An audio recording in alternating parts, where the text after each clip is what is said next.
I have audio?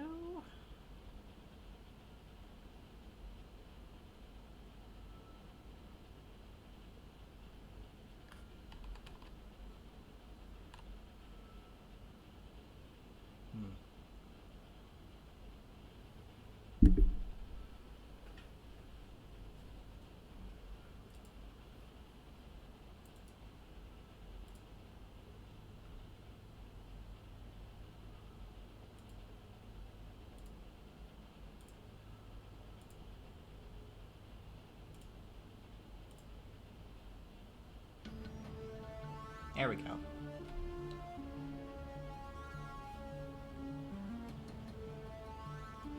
Alright.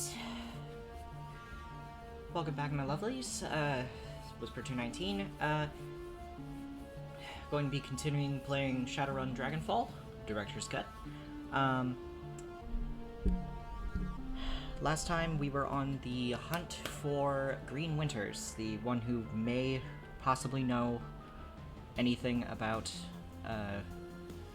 Monica's death and everything else.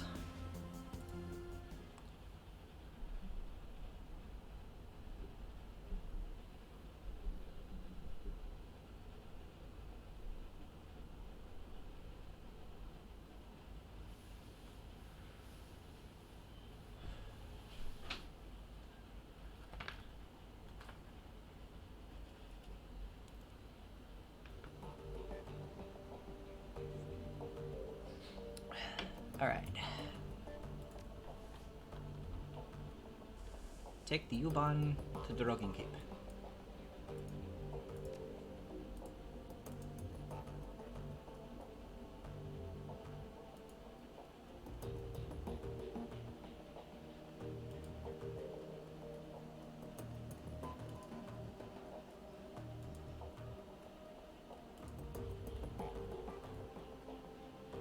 Let's do this.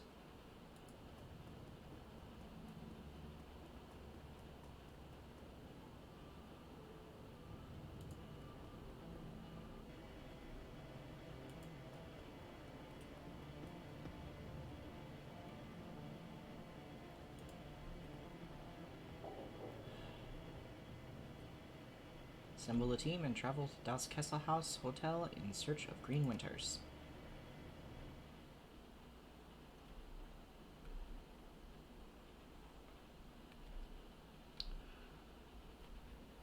Run, the drug pit. Das Kesselhaus, hotel and nightclub. Crown jewel of the Dragonkeep. The filthiest kies in Berlin. Opening the door to the ground-level dance club is like bashing your head into a wall of sound. Flashing lights stab your eyes, and the air is perfumed with cheap synthanol and engine grease. Everything in here is cranked up to 11. A playground for the numb. Green Winters is somewhere in this building. You steel yourself for the sensory assault and step inside. Team makes a quick check of their weapons and follows you into Das Kesselhaus. Oh. So, basically, every nightclub I've ever been in two, and they weren't busy. That was a nightmare. No weapons, no things in stash. Dietrich. Stash.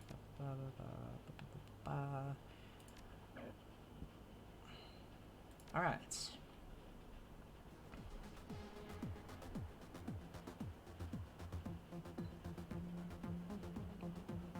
Alright. Not my place, but I like the jams.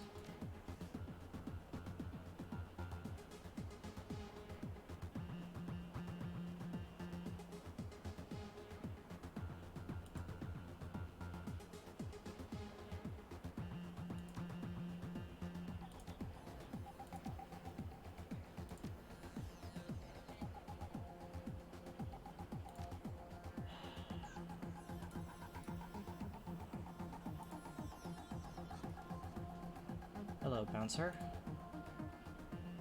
Troll working the door might be the shortest you've ever seen, and the thickest. Despite the pounding music and the writhing bodies, his face is buried in a comic book. He looks up and gives you a cursory once-over in size. Welcome to Das Kessel House, now under new management. Again. There's no cover, just go in and get your fix. And that's Kroner at the bar there. He'll take care of you. Buries his nose back into his comic book while tapping a meaty thumb on the black plastic slung from his belt. A high-powered stun gun. Just play nice so your mate, or you'll meet Hair Zap.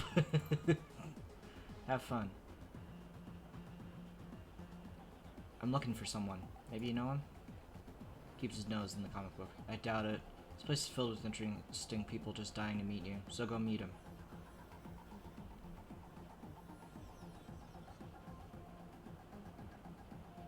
Think any of these interesting people might know him? I have no idea. Frank's watching the floor tonight. Ask him. Just don't expect an answer.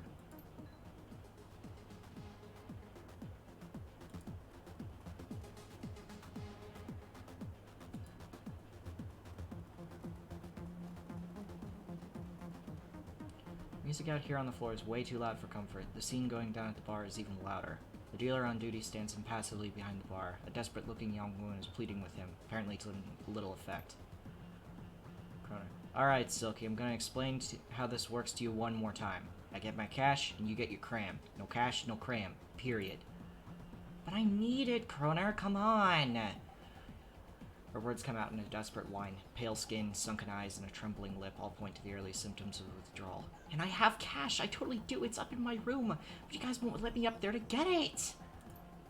The hotel's under new management, beautiful. You don't have a room anymore. Whatever was up there, you might as well forget about it. But that was all I had, and I have to get right soon. Well, maybe we could work out a trade. Cram for services. Services?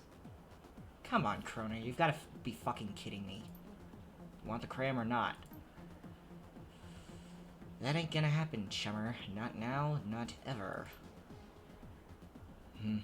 I'll give you about half an hour before the shakes set in. When that happens, you know where to find me. Turns to another customer with a smirk, leaving the desperate young woman crumpled against the bar. I don't like you, Kroner.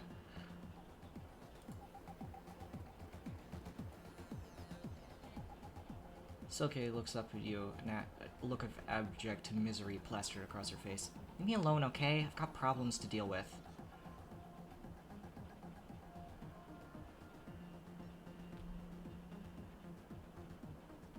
Sounds like the new management stole your property. Answer some questions for me, I'll help you get it back. Really? That'd be incredible. I really need that money, and I left some things in there, you know, personal stuff.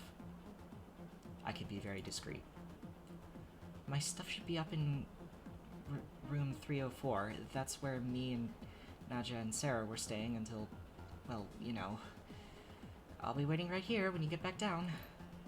So, what did you need to know?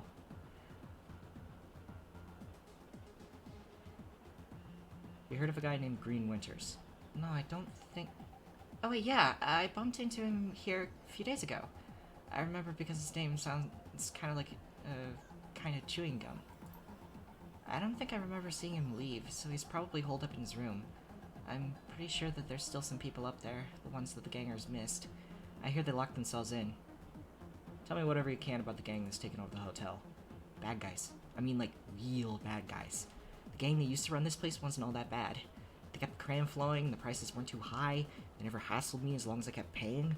The new guys killed them all when they took over. Now I'm stuck in dealing with assholes like Kroner. Floor manager Frank had a thing for my girl Sarah. I was always coming on to her, no matter how many times she told him no. I haven't seen her since the takeover. He won't stop asking me about her. Guy's a real creep. That's all I can think of. I steer clear of the new guys when I can. She steals a glance over her shoulder at Kroner, a scowl on her face. I shouldn't have to tell you why.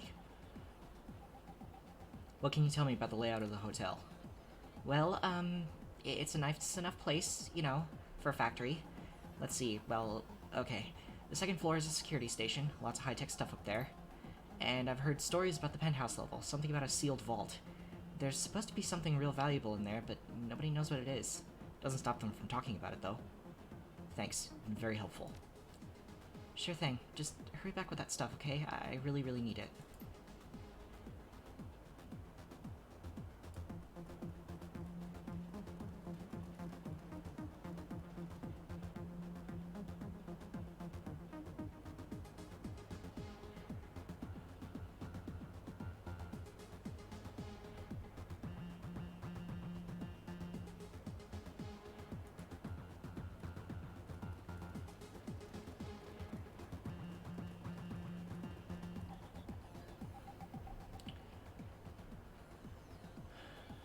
Pinned to the floor manager is too expensive for this neighborhood and too baggy to be his suit. Is the name tag. Frank. Yeah, what you need. Reluctantly, he shifts his attention away from the elvish dancer swaying in front of him.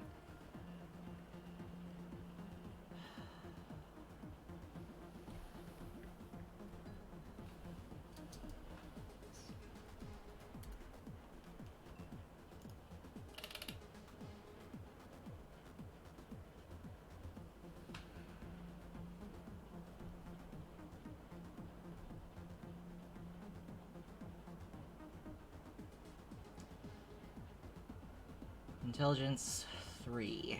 Lie. Sarah needs your elevator key. She says it's important. Frank's eyes go wide. Sarah? She needs something from me?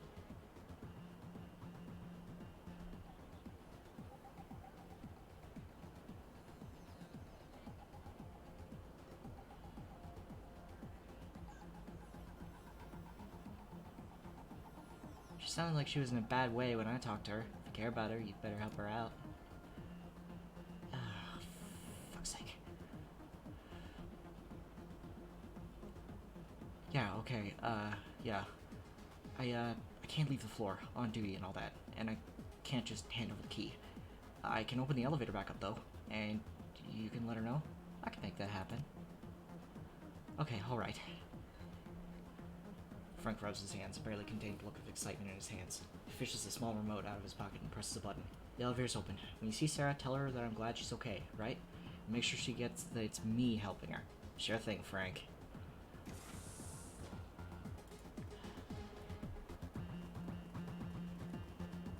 Charisma's just not high enough.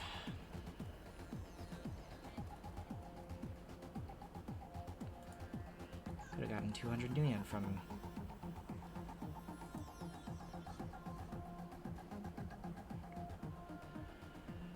Alright.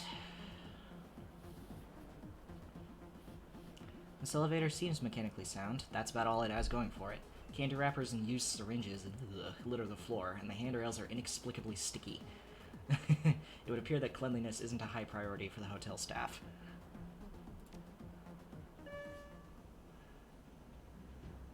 Alright.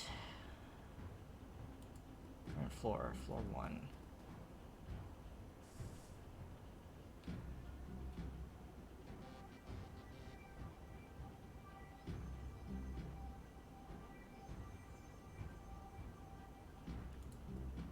Let's see what's through door number 101.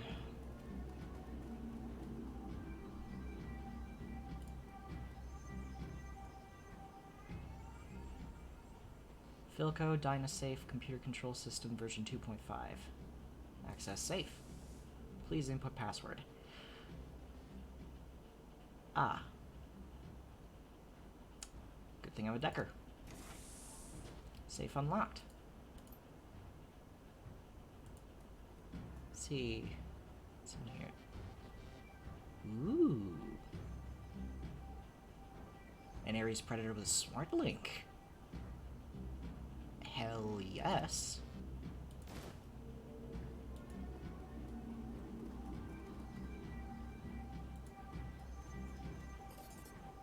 Oh. 246 nuyen.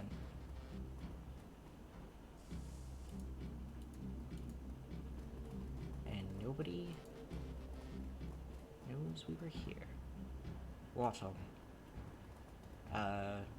German for maintenance.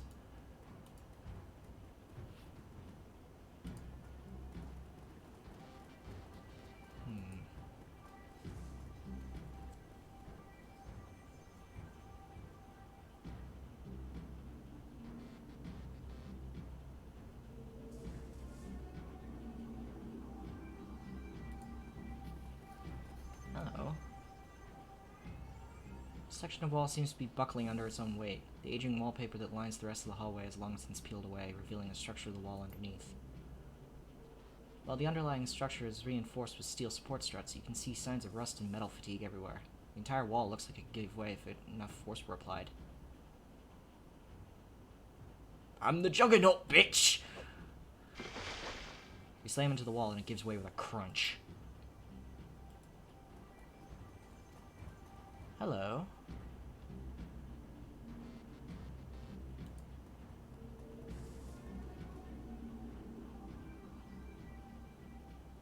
Searching through the clutter on the desk, you find a small synth leather-bound journal.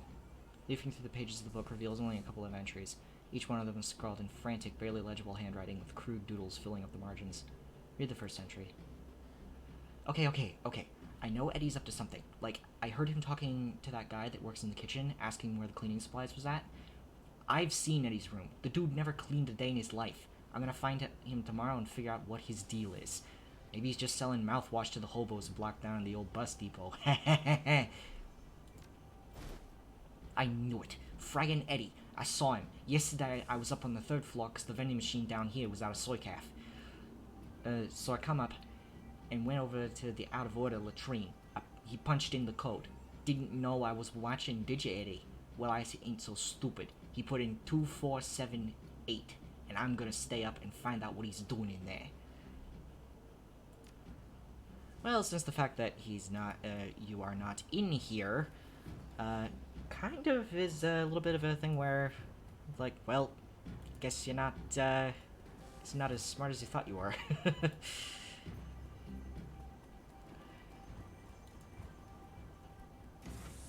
door, get on the floor. Bathrooms have no kind of dinosaur.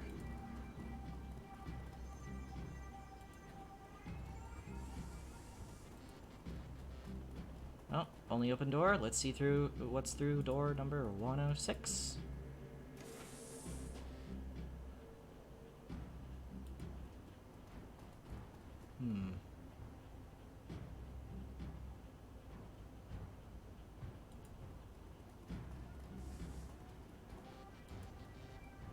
Hello. Oh, a trauma kit.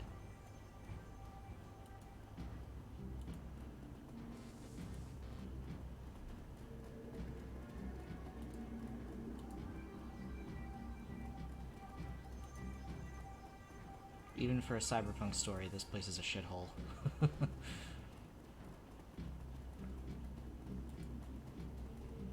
it doesn't look like there's anything else left on this floor, so...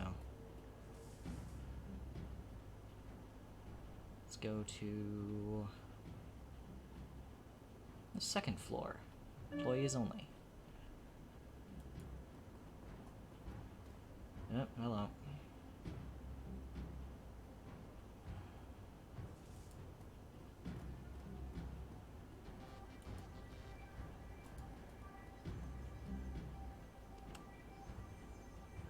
Yeah, I'm guessing there's probably going to be resistance on the other side of this door.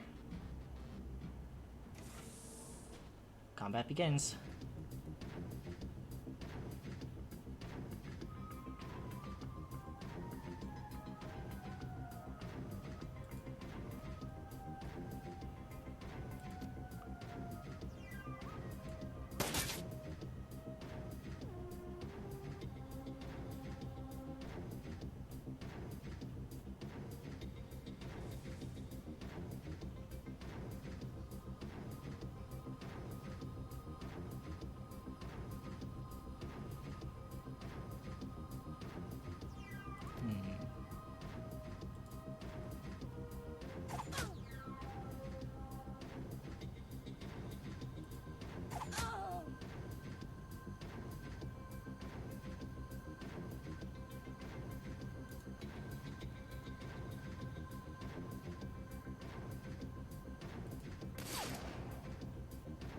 Tiger, come on.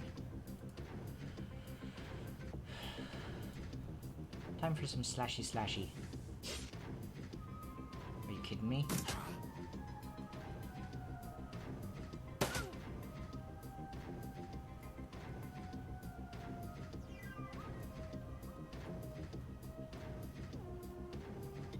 I see a chance for a grenade.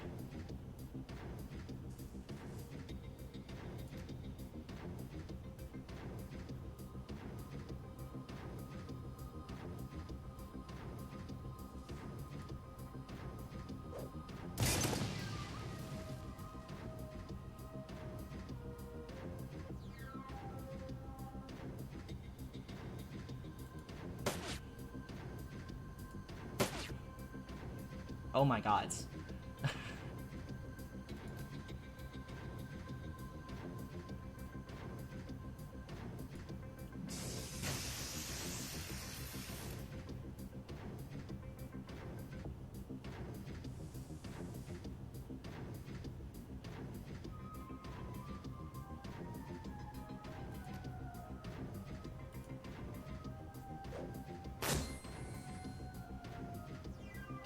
Wow. My luck sucks.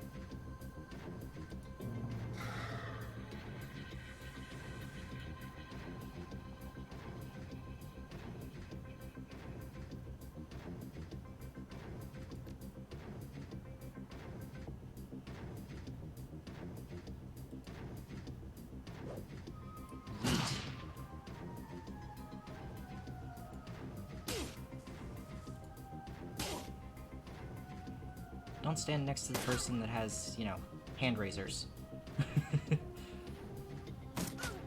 It's not good for your health. Ow.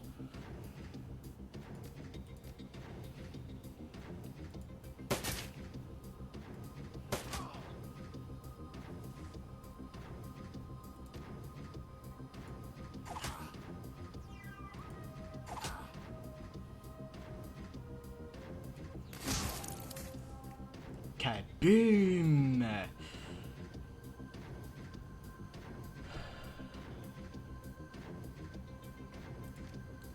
The glory. I'll do a little bit of... rip him to shreds. Alright. Hotel Administration Terminal. I feel like I'm probably gonna need to deck this. Oh. This gets registered by name.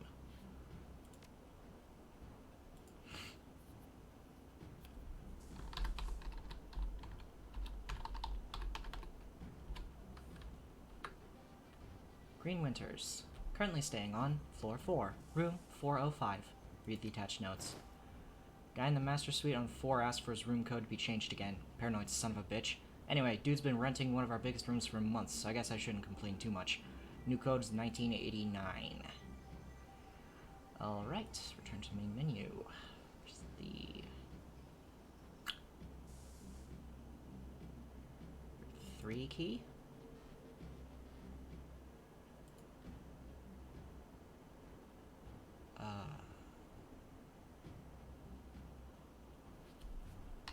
Password?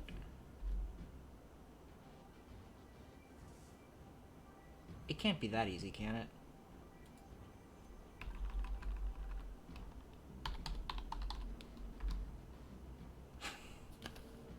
Morons! Why would you make it admin?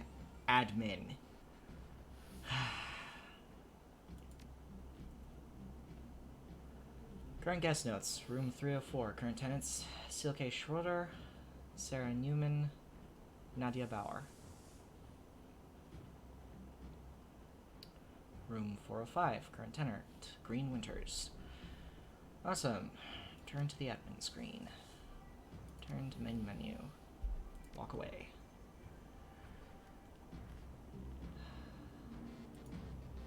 Actually, hold on.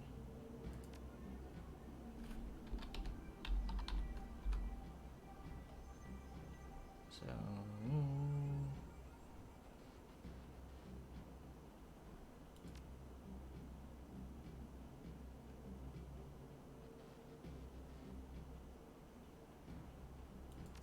I see.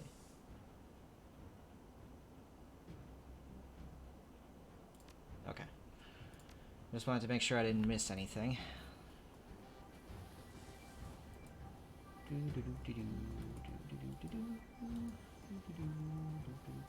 Hey, what the? Maintenance key fob.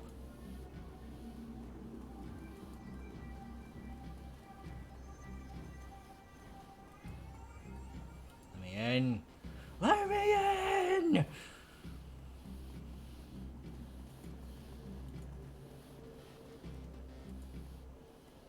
remember seeing a maintenance door on the first floor, so...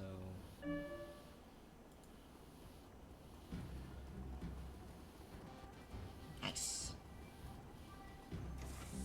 Doors open. What's in here? Oh, 72 neon. Anything else? No? Okay.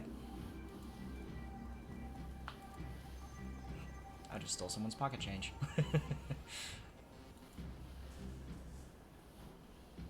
Alright. Third floor, hotel.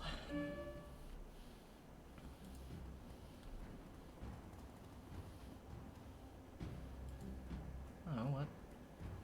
Do not open. Okay.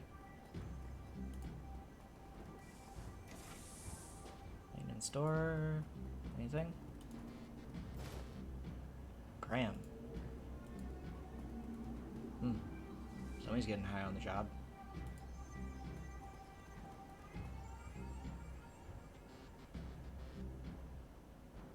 Do not open.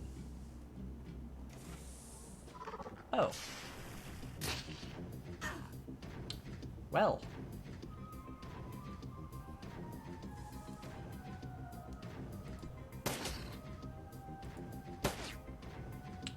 That's good to know.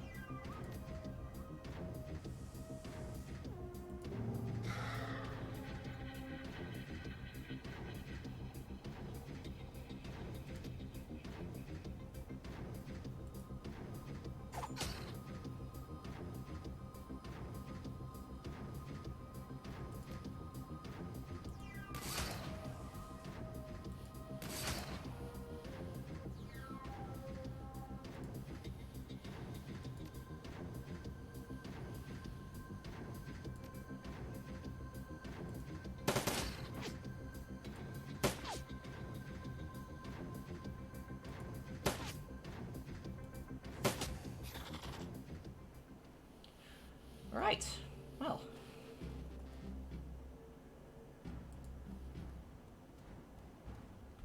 This food is in the crisper drawer. See you next week, Steven.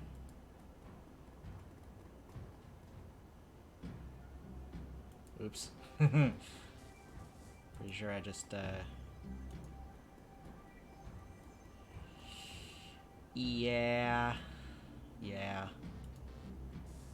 Somebody was keeping, giant scorpion as a pet, and well, I guess I got a little hungry.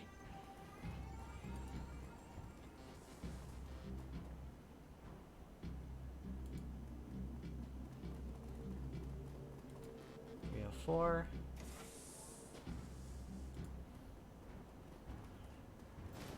Cred stick. Stuffed bear. Signed cookbook. Objective complete.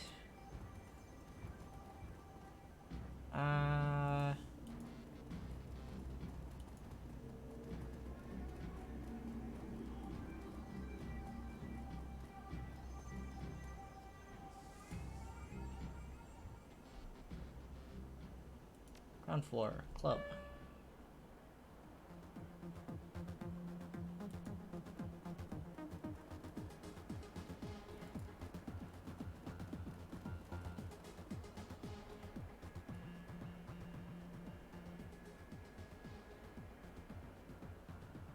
Found my stuff yet? I really need that money.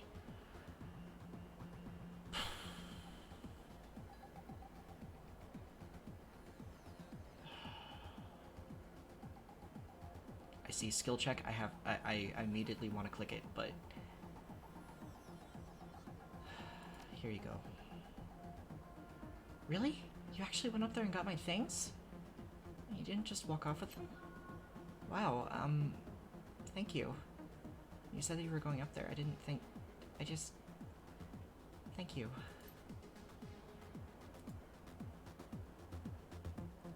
But hey again, what's up? Cram habit is a rough thing to shake. I know a place that can help you get clean. If you're interested. Who, like, said that I wanted to shake anything? Look around you. Look around you. Like what you see? Of course you don't. My life is better on Cram. Why would I ever want to stop?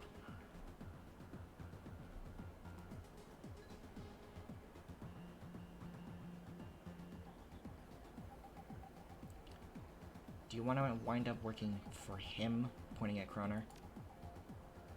I'll tell you the same thing that I told him. That ain't gonna happen. Maybe not, but in order to keep feeding your habit, you're eventually gonna wind up doing something that you'll regret. Trust me on this.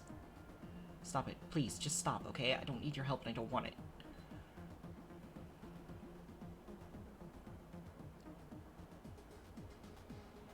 You're near rock bottom, Selkie. When you hit it, there'll be nowhere to go but up. Yeah? Maybe so, but what makes you think you're the one that helped me? What makes you think that anyone can? Experience. But nobody can help you if you're not ready to help yourself. If you want people like Kroner out of your life forever, you'll think about it. All at once, something changes in Silky's face. She averts her gaze and pauses for a long moment. Sweaty hands clench and unclench. Finally, she clears her throat and looks back up at you. What you said, it makes a lot of sense. She blinks, steals a glance back at Kroner, and shudders. You're right, I need help. I'll take you up on your offer. I should probably tell you, I've tried to clean up before. Lots of times. Never really worked out. Take the tube to Kreuzberg. To the Kiez they call Kreuzbazaar. Look for a man named Samuel Brackenbauer. He can help you. She nods eagerly, her eyes full of gratitude. I'll do that. I will. Thank you. About time I left this place behind. If I ever see another Kroner again, it'll be too soon for me. God, I could help. Take care of yourself, Silky.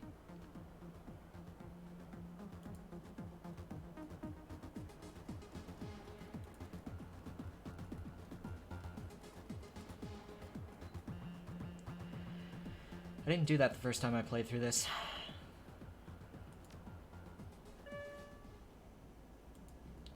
So, what's in room 305?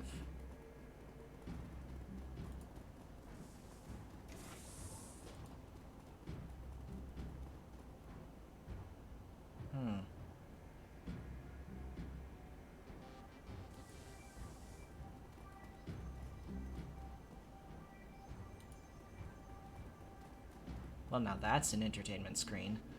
Holy cramoly.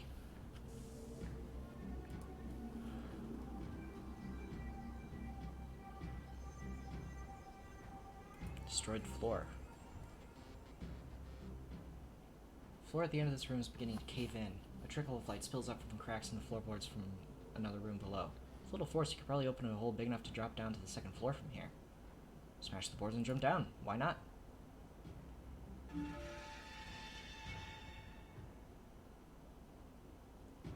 Hello.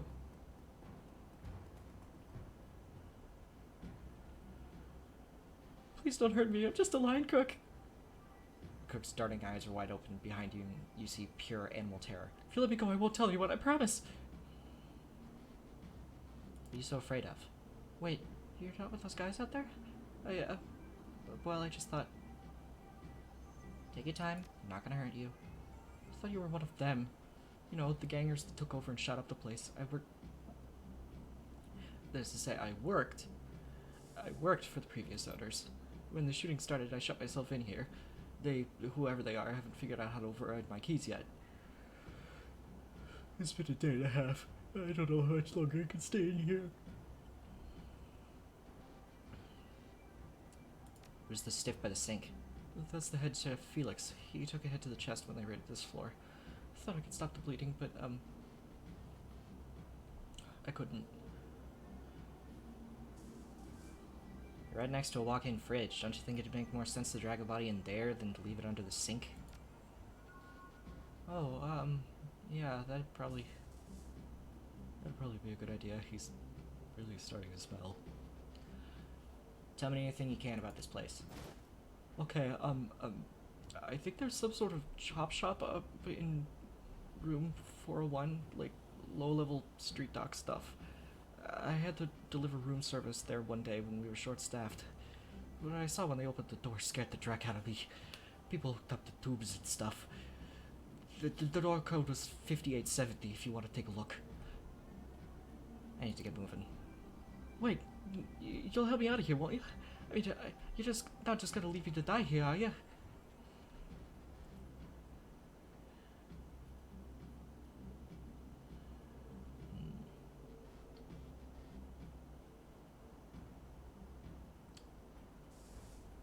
took care of the guys outside. You should be able to make a run for it. Thank you. I'm as good as gone.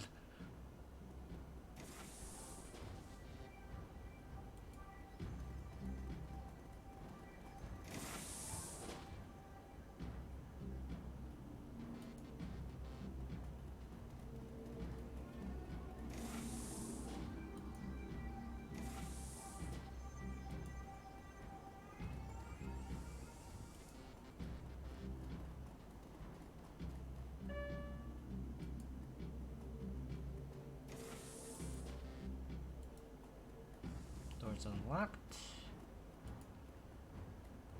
Perfect. Oh yeah, and oh, I have 4 karma. Perfect.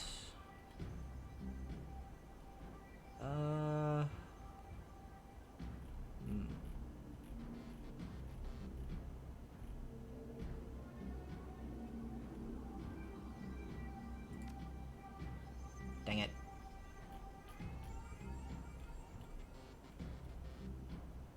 Well then.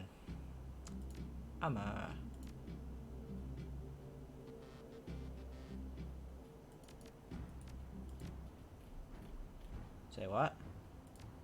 Oh, it's for crying out loud. Alright. Upgrade my quickness. I said upgrade my quickness. Thank you.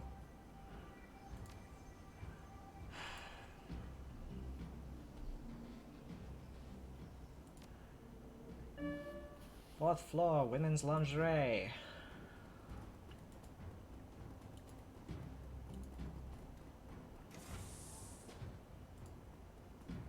What do we have here?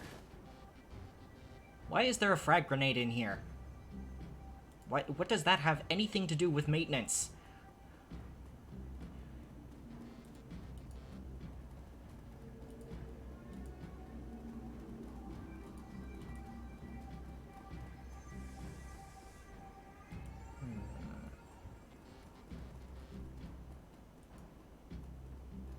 Bathroom. Nothing in here. Okay.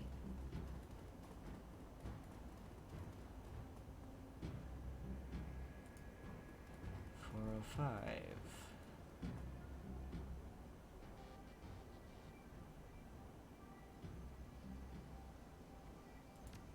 $870.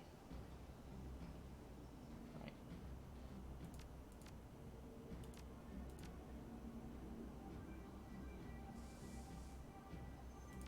How far off am I?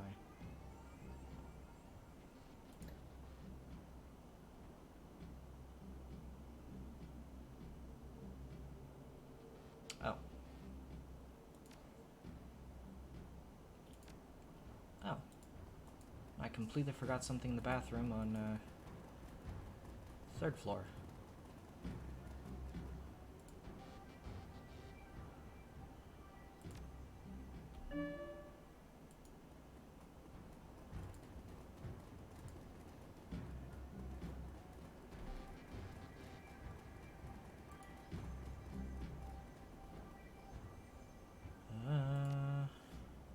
Mission items.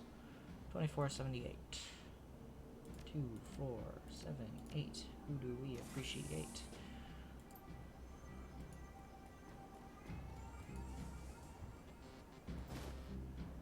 Jazz. Combat stim.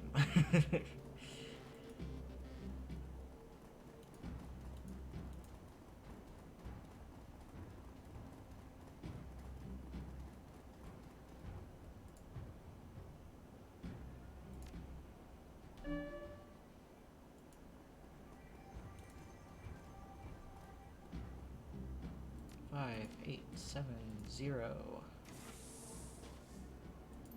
And combat begins.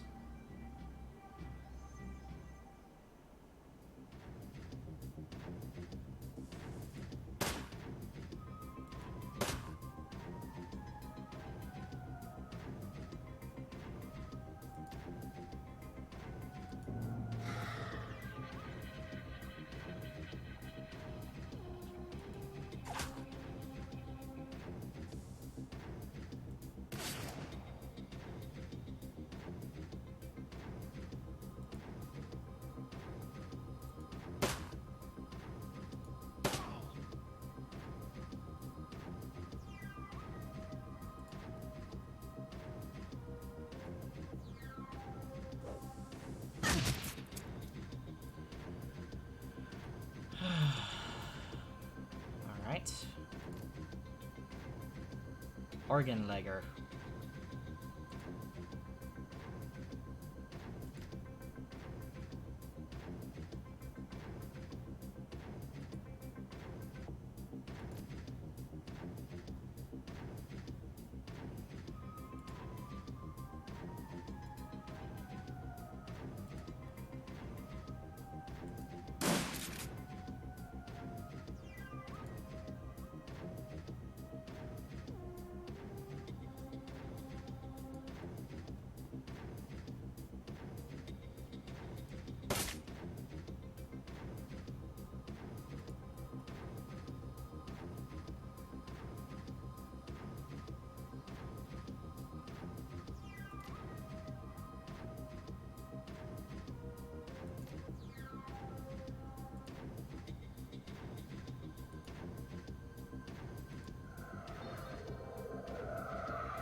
Glory, slash this guy.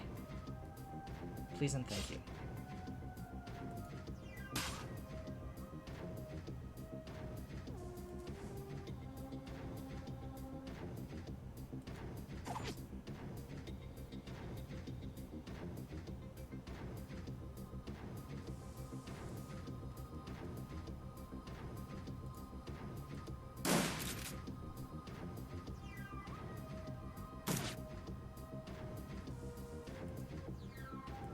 Slice him to bits.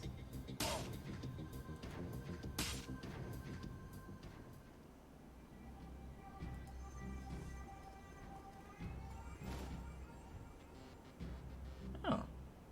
Schematic for an auto-injector.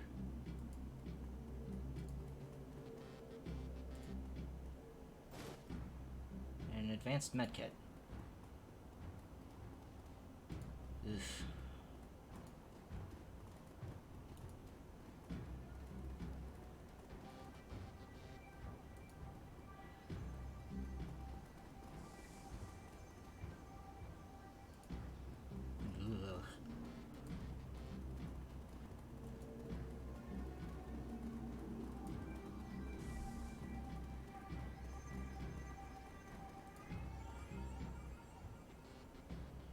Alright, 1989.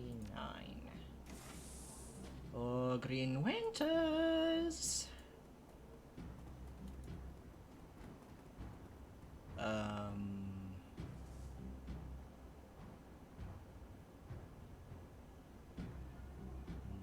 What?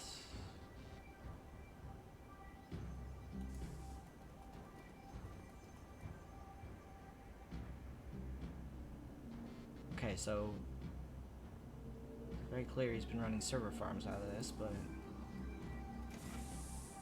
oh shit.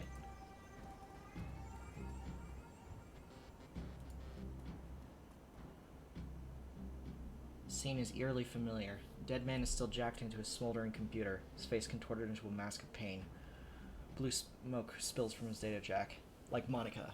And there's something else. The man's outline is wrong. It takes a moment for the realization to sink in. His back is bent at an impossible angle. Jesus. Looks like he convulsed hard enough to break his own spine. Is that even possible?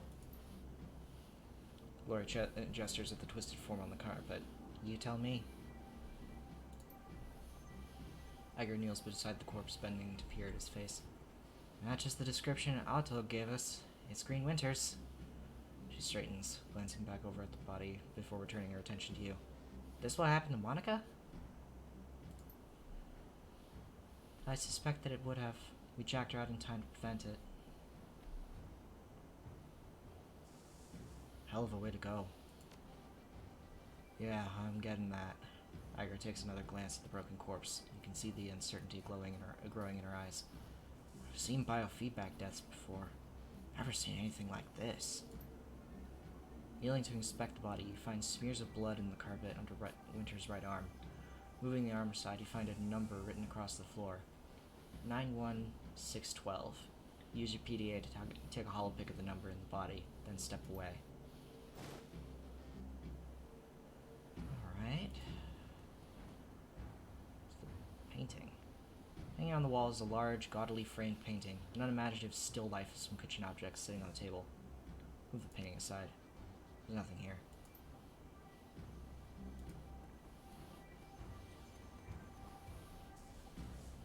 Hanging on the wall is a large, gaudily framed painting, an impressionist landscape, inexpertly rendered in splotches of cheap acrylic. The nameplate in the frame reads, Haas Mountains, 2011. Move the painting aside. There's a small, locked safe installed in the wall behind it. Keypad mounting to its base glows invitingly. Even though I just said it. 91612. 91612.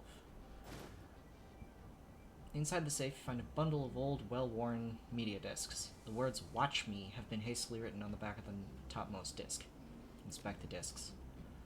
Disc labeled "Watch Me" looks almost new. The others are clearly much older, and many of them are badly scratched. The last two discs in the bundle are stuck together, and when you try to pry them apart, the readable surface of the bottom disc peels away. Take the discs.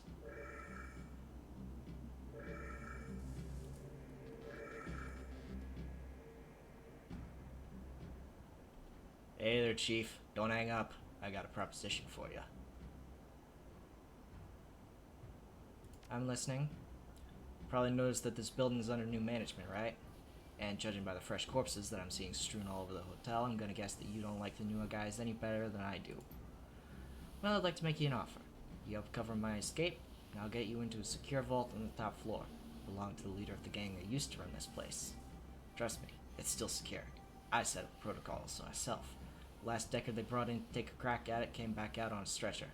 They haven't found too many volunteers since then. You're a decker, then? That'd be an understatement, chum. More accurate to say that I'm the decker. These parts, at least. My handle in the Matrix is Blitz. Maybe you've heard of me? The name rings a bell. Of course it does. Berlin's decker community, I'm a household name. Tell me about the gang that used to run the hotel. They called themselves Schwarzharsen. Pretty much ran Dragonkeep until a few days ago. They weren't a pleasant bunch, but they're better than the jackasses we got in here now. What's the deal with the new gang? Terrible people, real bad guys, all of them. Look, I don't mean to rush you, but we can discuss all this later. You know, after we get out of the building full of murderous thugs. Why in this hotel, and how do you have access to the security system? I was in the hotel when it got taken over, and the new gang decided to keep me on staff, I guess you could call it. They put me in charge of Matrix security. I may be one of the hottest deckers in Berlin, but a bullet in the head will kill me just as dead as anyone else. Given the circumstances, I didn't see how I could refuse. I don't have the gang etiquette. Get back to business. What's in the vault?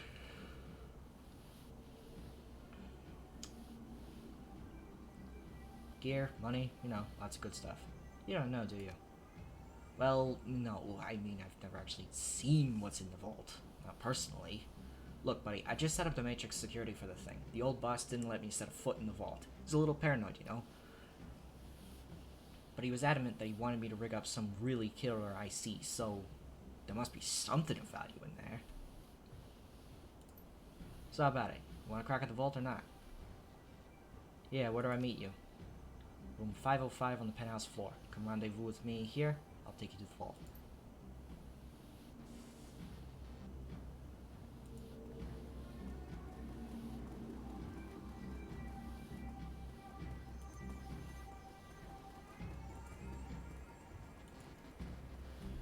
Fifth floor, mysterious vault. Fourth floor, chop shop. Third floor, women's lingerie.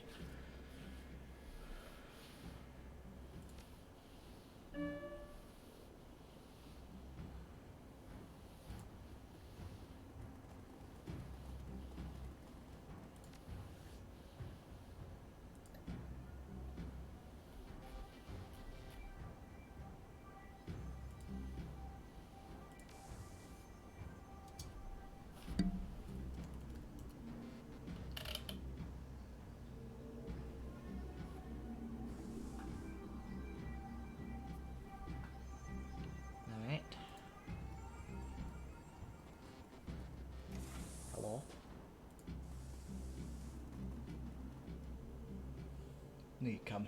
Always been a good judge of character.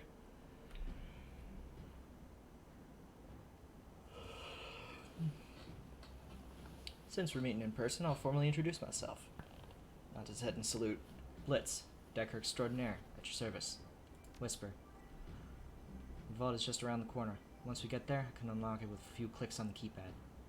Blitz offers you something between a smile and a smirk. Built myself a back door when I wrote the security system. Never hurts to be careful. Sounds good. Let's go. Alright. Optional. Open the vault.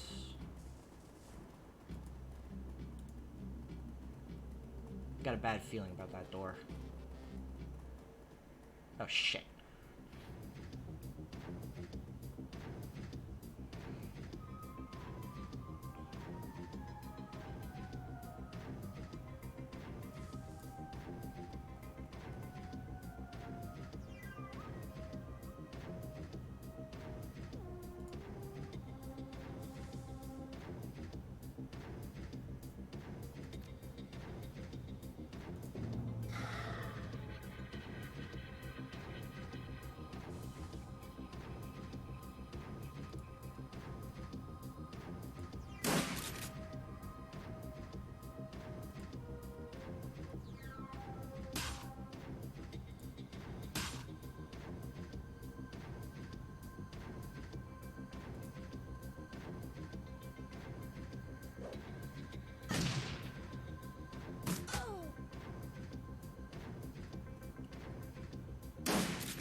Alright, Dietrich.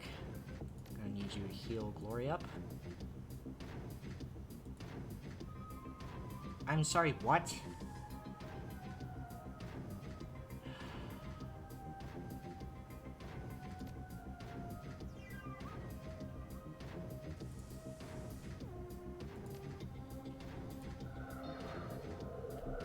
Okay. The fuck?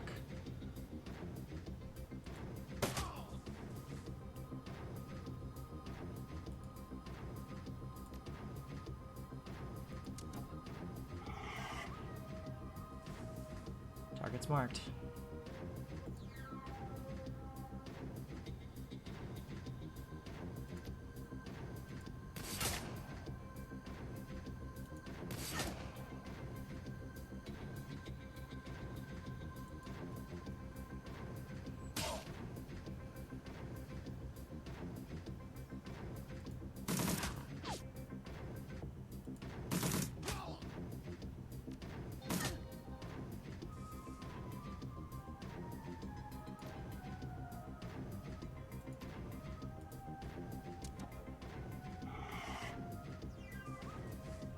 Target's marked.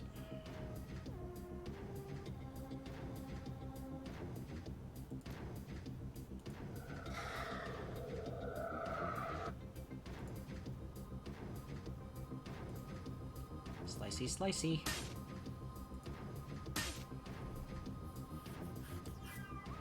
And last shot to the head. There we go.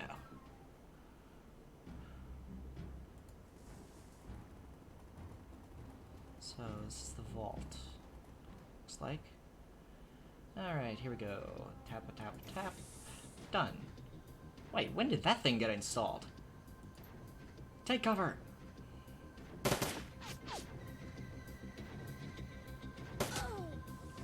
Ow!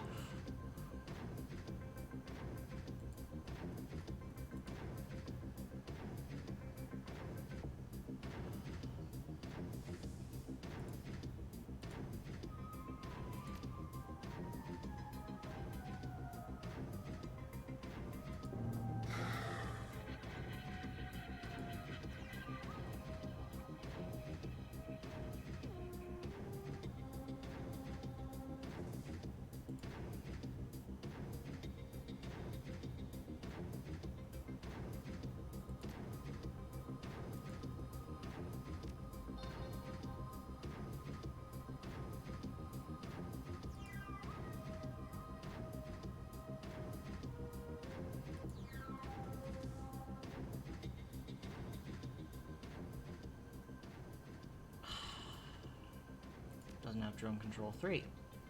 Of course.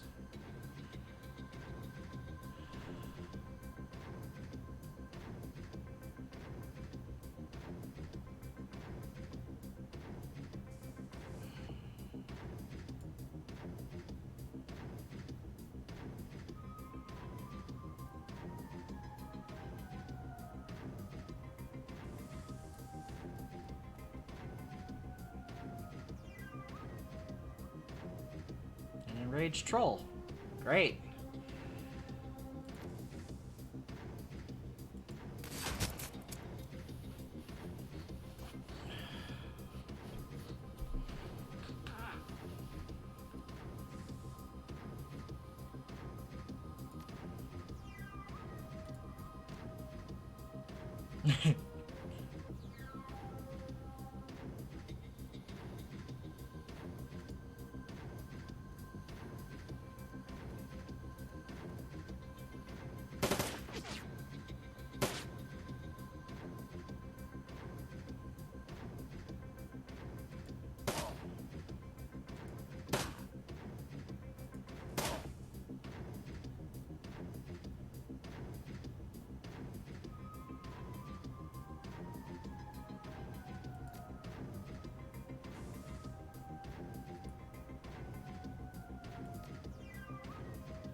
Give himself.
Problem with combat drones is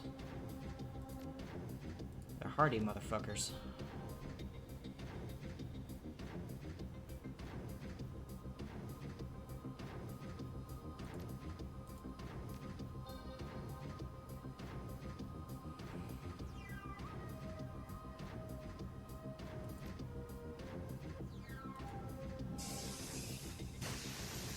Dang it.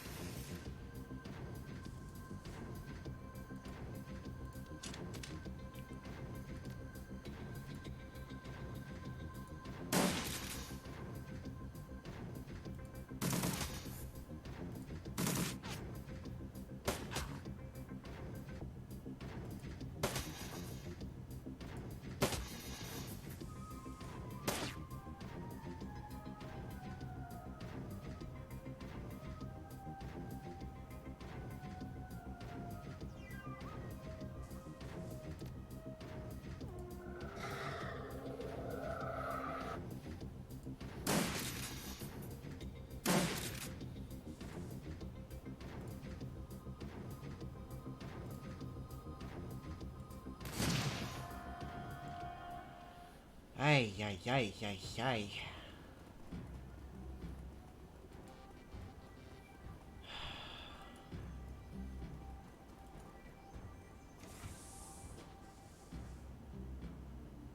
Hello. A non-hostile drone? Bliss.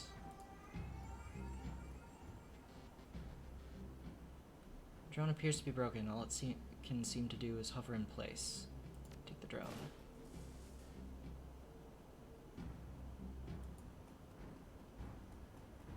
What is this? Drug formula for jazz.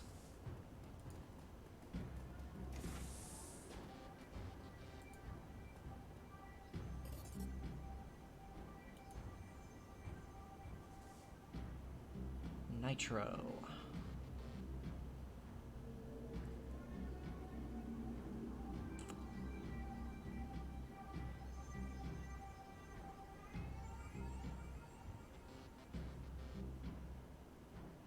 Send items to stash. Confirm. That's all he had in there? Dreck.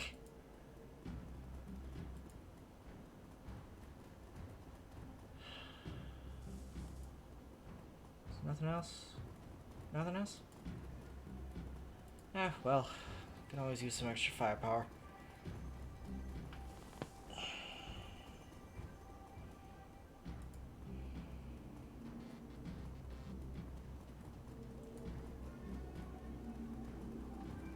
What was in the bathroom? Anything? Oh, it's fancy.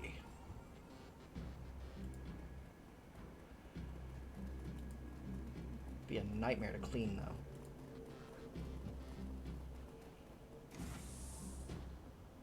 Hello. What's going on in here? Advanced drone repair kit. Send item to stash.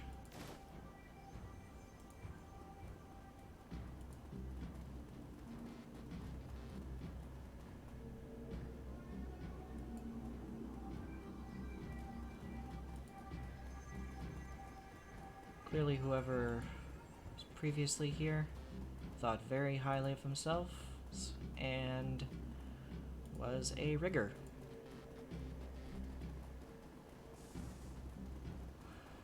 Riggers build drones.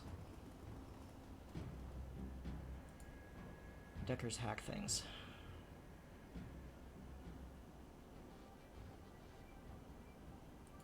Ground floor, club.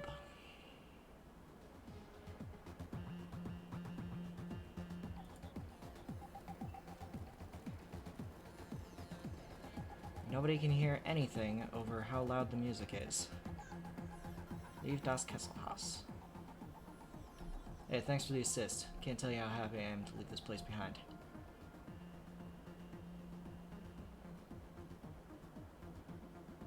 No problem.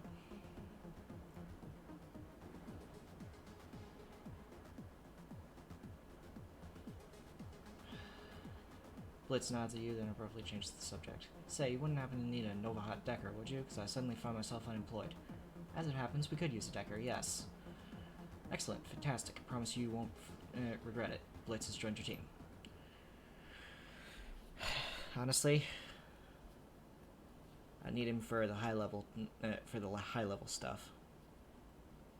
Not necessarily for the stuff elsewise. Team makes its way to the nearest U-Bahn station. 20 minutes later, you're on a return trip to the Quest Bazaar. Leaving the filth of drug and kip far behind, but the image of Greed Winter's twisted corpse continues to linger in your mind. Lift one of the discs you pulled from Winter's safe to the light. Reflections dance off its surface. With luck, you'll soon have the answers you've been looking for.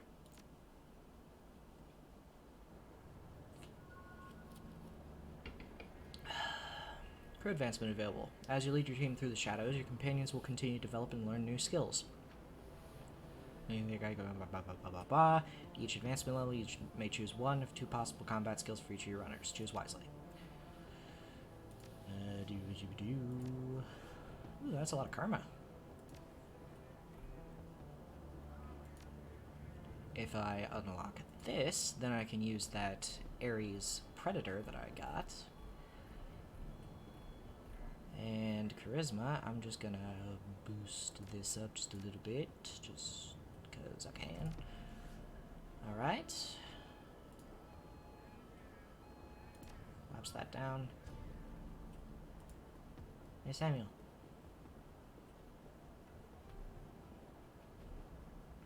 Hello again, mein Freund. What can I do for you? How's Silka doing? Yes, she mentioned that you sent her. I don't know what you told her, Whisper. Whatever you said, it worked. Silky's determination is truly inspiring. Crime habit's a difficult thing to beat. I don't doubt that she'll make it. Thank you.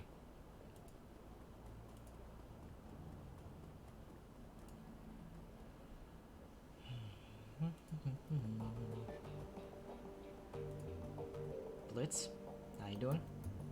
Blitz looked us up at your approach. The table beside him is littered with cigarette butts, and data jack cable dangles from a portable terminal set up by his side. Hey, Chief, you need something?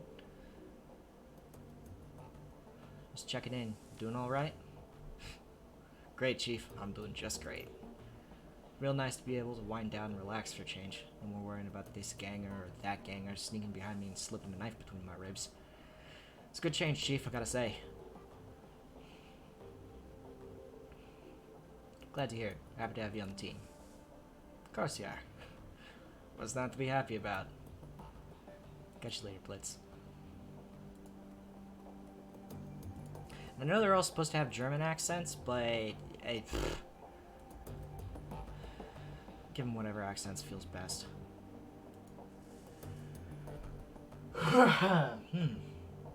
Excuse me.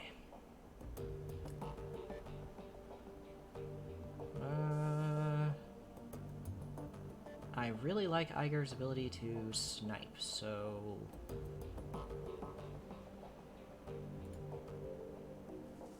Steady shot.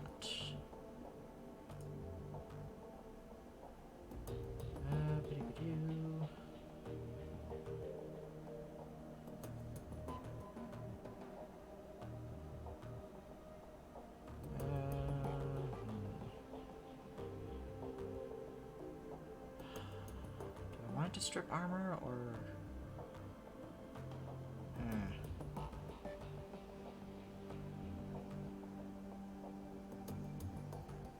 This kind of increases throwing weapon skill.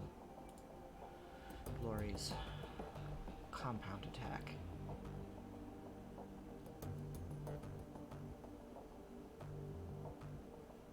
I gotta say, Glory's hand razors are awesome. I can learn this ability, so...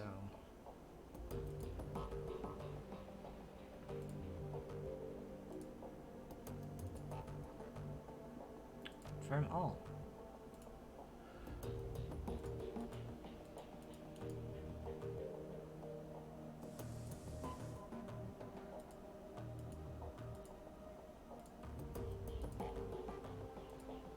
Alright. Hi, Dante.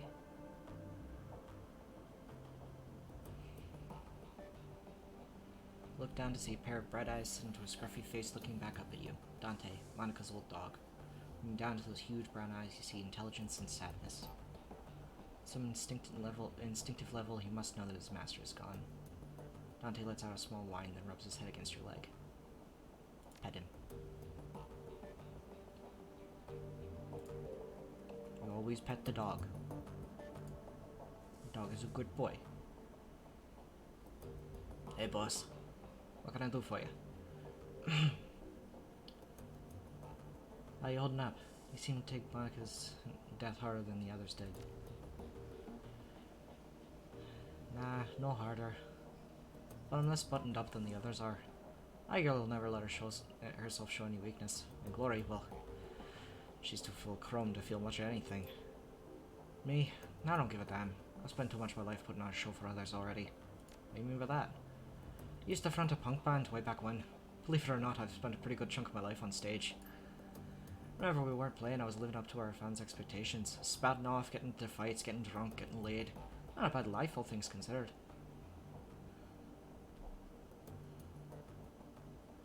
What's your band called? Maybe I've heard of it. Oh, I doubt it, boss. Never really got any airplay. Since when did airplay have anything to do with good music? Fair point, boss. Alright, I'll tell you. The band was called Masarkampf, spelled just like it sounds, in big capital letters with an exclamation point. We weren't a big act or anything. Sold a few records here and there, toured around Europe. Same story you'll hear from a bunch of other old washed up relics, I'm sure. They're a decent following in England, and we've holed up in London from 31 to 36. Spent most of our time slumming it around the East End and picked up enough Cockney to irritate the folks back home. Truth be told, that whole chapter of my life is a bit of a blur. We didn't do it for the fans or the fame. Sure as shit didn't care about money. All that mattered to us was staying young, drunk, and angry. I managed the second two. Good God, where's the time gone?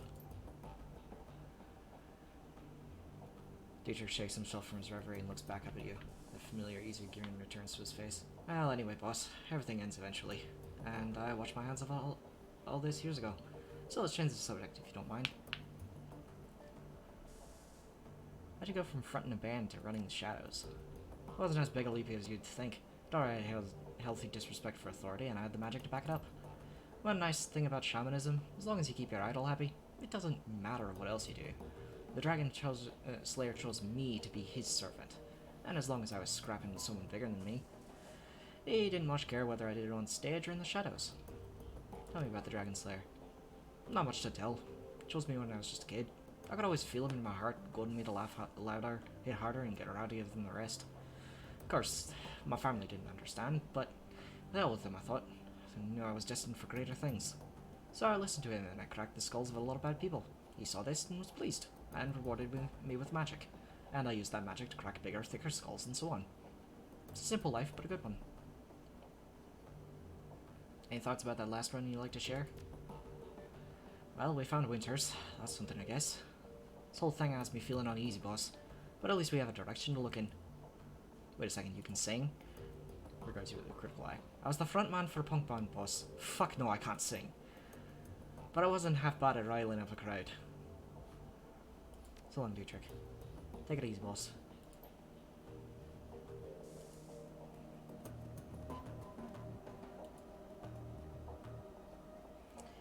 Alright, I'm gonna just that in there, equip that. Yeah.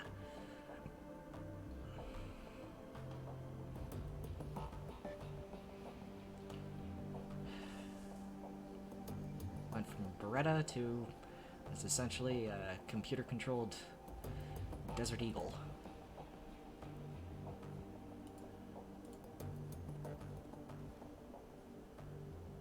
Iger turns to face you. There's a pained look on her face. Look, I owe you an apology. I'm listening. When Monica died, I was pissed. It probably doesn't come as a huge surprise. But I took that anger out on you, and I shouldn't have. Seeing Winter's body was like that was enough to convince me. I couldn't have done anything to help Monica. And I couldn't have either. We're dealing with something new. Monica was a good friend of mine. Her death hurt. I got carried away, and I said some things I shouldn't have. I want to apologize for that. Body relaxes. She begins to turn away. Anyway, that's all I wanted to say. A few things that I wanted to say. Go ahead. Nobody's stopping you. You're a valued member of this team, Iger. We need you now more than ever. I'm glad you're on my side.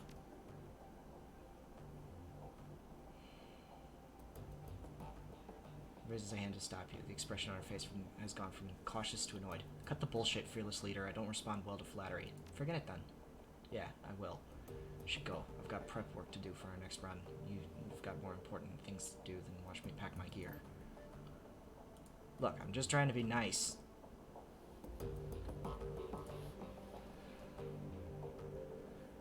Laura's expression remains distant, but her lips curl upward in a tip of a smile. Whisper, need something? Everything's still okay with you? You never need to worry about me, Whisper. I'm fine. I'd still like to know more about that chrome you're sporting. That's not a story I'm interested in telling out of context.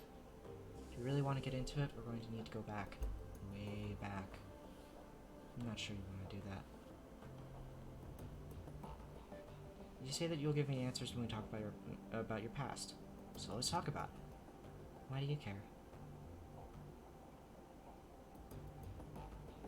Because I'm the leader of this team, and I need to know as much as I can about the runners who are working with me. Alright, fine. We can talk. But we're doing it on my terms. This is a long story, Whisper. Long, and ugly, and cruel. Are you sure you want to hear this? Please. Alright. I'm going to start at the beginning. Not for you, for me. Guess it might help me say to say all of this out loud. She takes a deep breath and slowly releases it. When she speaks, her voice comes out in a cool monotone. My family lived in Stuttgart. It was a nice enough place, I suppose. My parents worked as wage slaves for IFMU.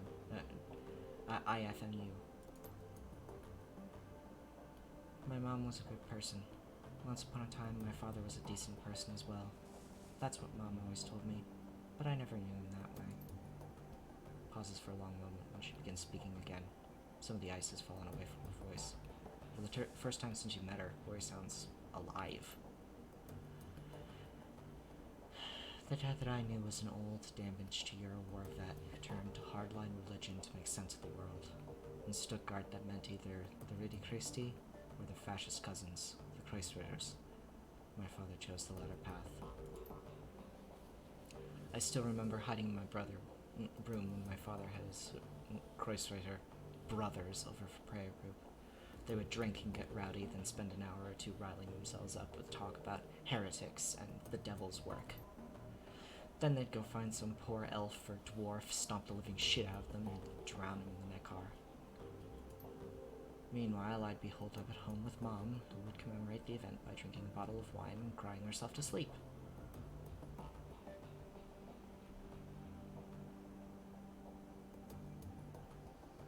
Sorry, Glory.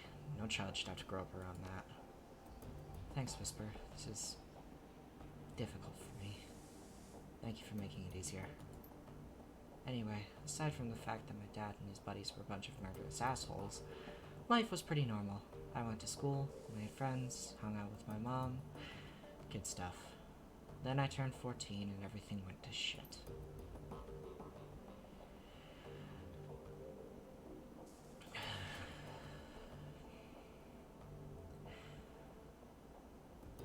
Glory pauses, then swallows hard, ever so slightly. Her cheeks flush red. Suddenly she looks self-conscious, as if she just snapped out of a trance. As quickly as it came, the flush of emotion disappears. Her voice frosts over. I don't want to talk about this anymore.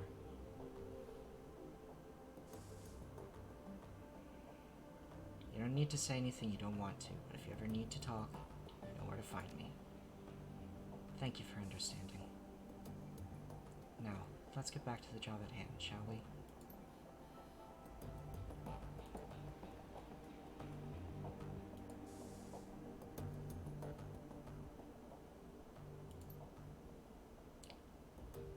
Zero unread messages. Jobs directory. While pending inactive jobs. Back to root. Date. No new messages. Access Shadowrun BBS. Claim payment for sold pay data. Sold antiquity delivery schedule.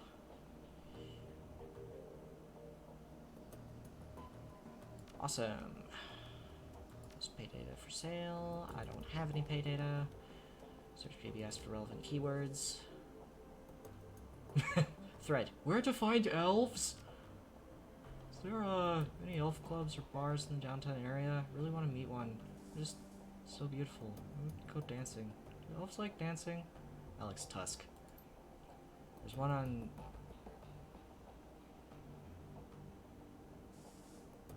Torstrache.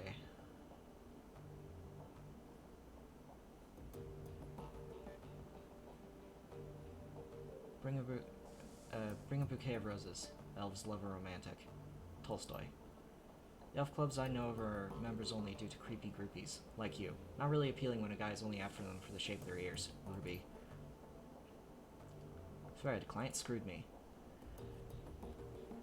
Benno is a fraud. I broke my first rule. Always get full payment up front. Left me hanging for 50% of the cash after I completed the job. I'm sure he'll have changed his name by the time this posting goes up. Male elf, brown hair, gold eyes. Look to be in his mid-30s. Be careful who you work for out there. Pro shot. Never thought I'd see you admit to a mistake on here. Thanks for the heads up. I'll keep my eyes open. We'll forward any info I come across if you're still looking to collect from the guy. Maelstrom. Response. Pro shot. Sent you some surveillance footage. This your man? Blitz. Sure is. Nice one. I'll split the take with you if this lead pans out. Good to find there's still some honor among runners. Pro shot.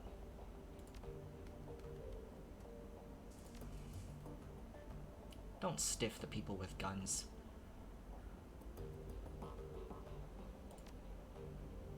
It's just bad business.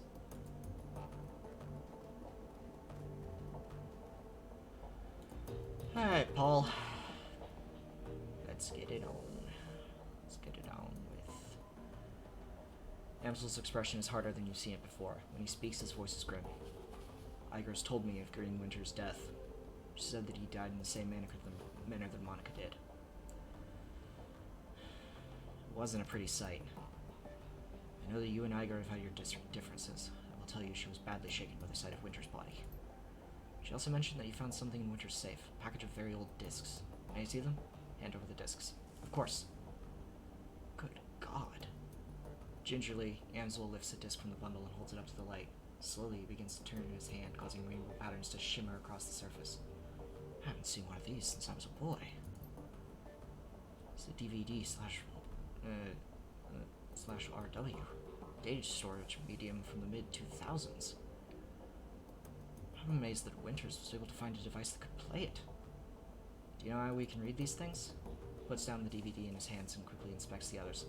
The first disc that I looked at might be readable, the others are damaged, some severely so. I have my doubts about them. For now, let's concentrate on the undamaged disc. There's a little shop outside, the Data Haven. Talk to the proprietor, Mallet Hollier. She might be able to help. Tell her to put the cost of the device on my account. I'm on it.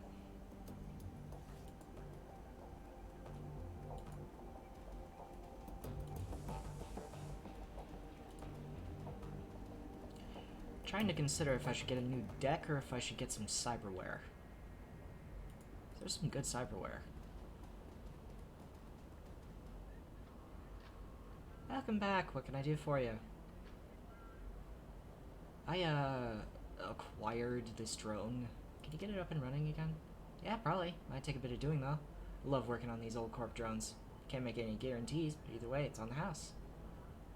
I'll leave it in your hands. Starting it right now. See you later. Hang on a second. There was something else I wanted to talk to you about. I'm looking for something that can play back a DVD slash read-write. Really? That's old tech. Very old, in fact. Just a moment. I'll go look. Turns to rummage through a bin of obsolete components at the back of her stall. Ah, yes. Here we are. Dwarf wrestles a mid-sized flat-screen display out of the bin. This display has old enough hookups to connect to a DVD player. RCA, you know. Vintage. Player itself, though, this I do not have. You may want to try your luck at the junkyard. There's a scavenger there. Primitive man with a crude disposition. If anyone here in the Croy's Bazaar can help you find your DVD player, he can. But he will most certainly attempt to overcharge you for it. Takes a deep breath and smiles up at you. You're here not here for gossip. Shall we conclude our business? I could give you the display for, say, 200 new yen? Paul Amsel said to charge it to his account. Ah, very well. I'll have it packaged up and delivered to Herr Amsel straight away. Best of luck finding your DVD reader. I wish you well.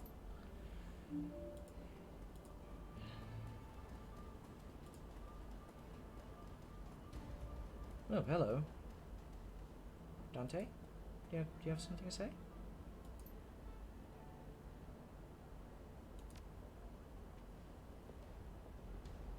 He gets good pets. He's a good boy.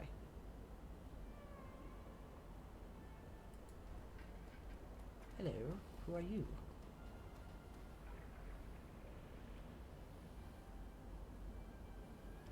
Hey there, remember me from the cafe? My name's Kami. You looking for something?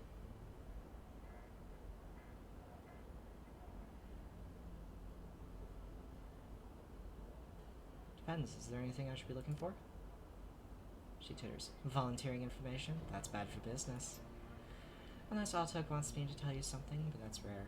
I'm just his ears and hands outside of the cafe. He's got enough voice all by himself. Doesn't seem to be afraid to use it either. Not in the slightest. Since he moved here, I have some advice. If you haven't guessed already, he's got fingers in a lot of pies. You've seen what happens when he doesn't approve of someone or something. Pissing him off can't be worth it.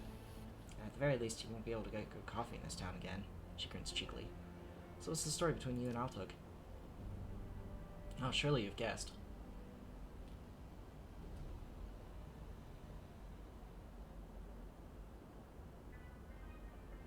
Wow, isn't he a little old for you? Oh, goodness, no. Listen, it's not like that. I'll tell you all about it sometime. There's no need to worry about the nature of our relationship. Purely business, I assure you. She winks again, chuckling still. I'll tell you about it, all about it sometime. Right now, though, I have some errands to run. Come over sometime and we can chat over a hookah or something, yeah? She lazily tips an invisible hat at you before turning her focus to a comm on her wrist.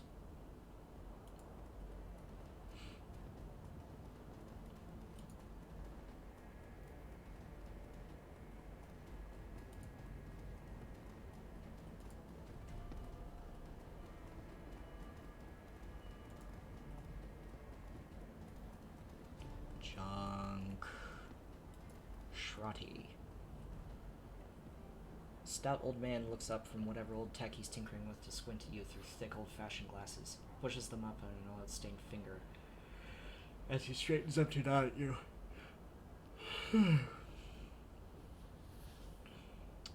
speaks with a gruff but well-meaning tone, heavily accented with German tonality. Guten Tag, what can I do for you? Malit tells me you're the man to speak to about DVDs. That little shrew sent you my way, huh? The wonders never cease.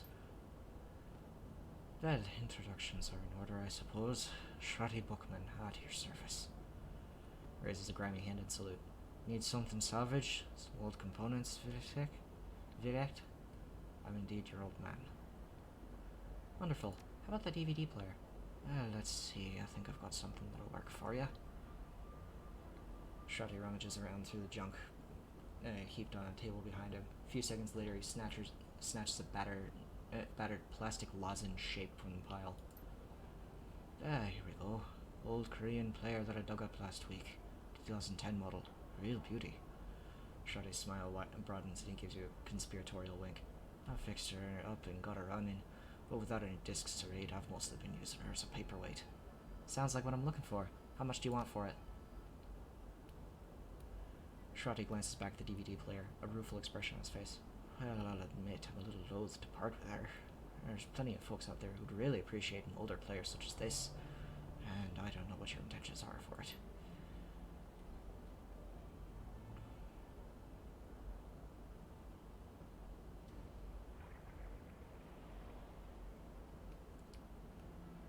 Suppose, given the time and trouble I took putting her back together, that I'd be willing to part with her for, say, about 500 yen? I'll just deal. Whatever. You just... Alright there, friend. A hell of a deal. Anyway, I'm happy knowing she's gonna see some use again. Give her some good use, okay? Buy yourself something pretty.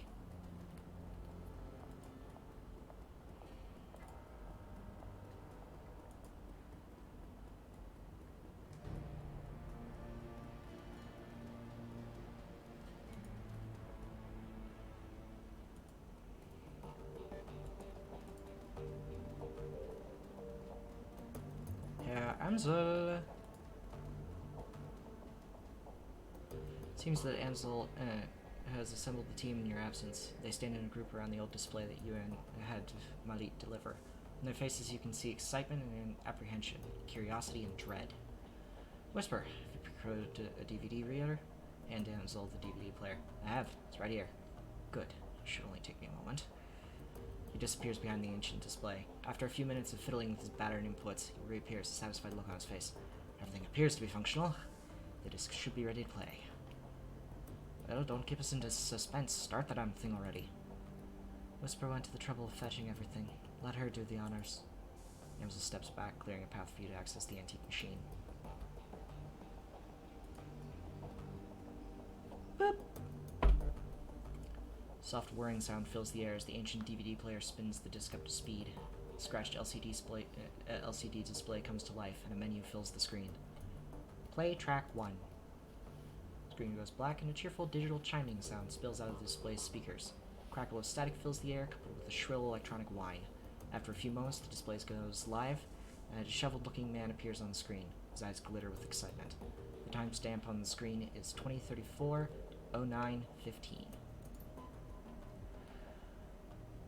Hermie, I think we found her.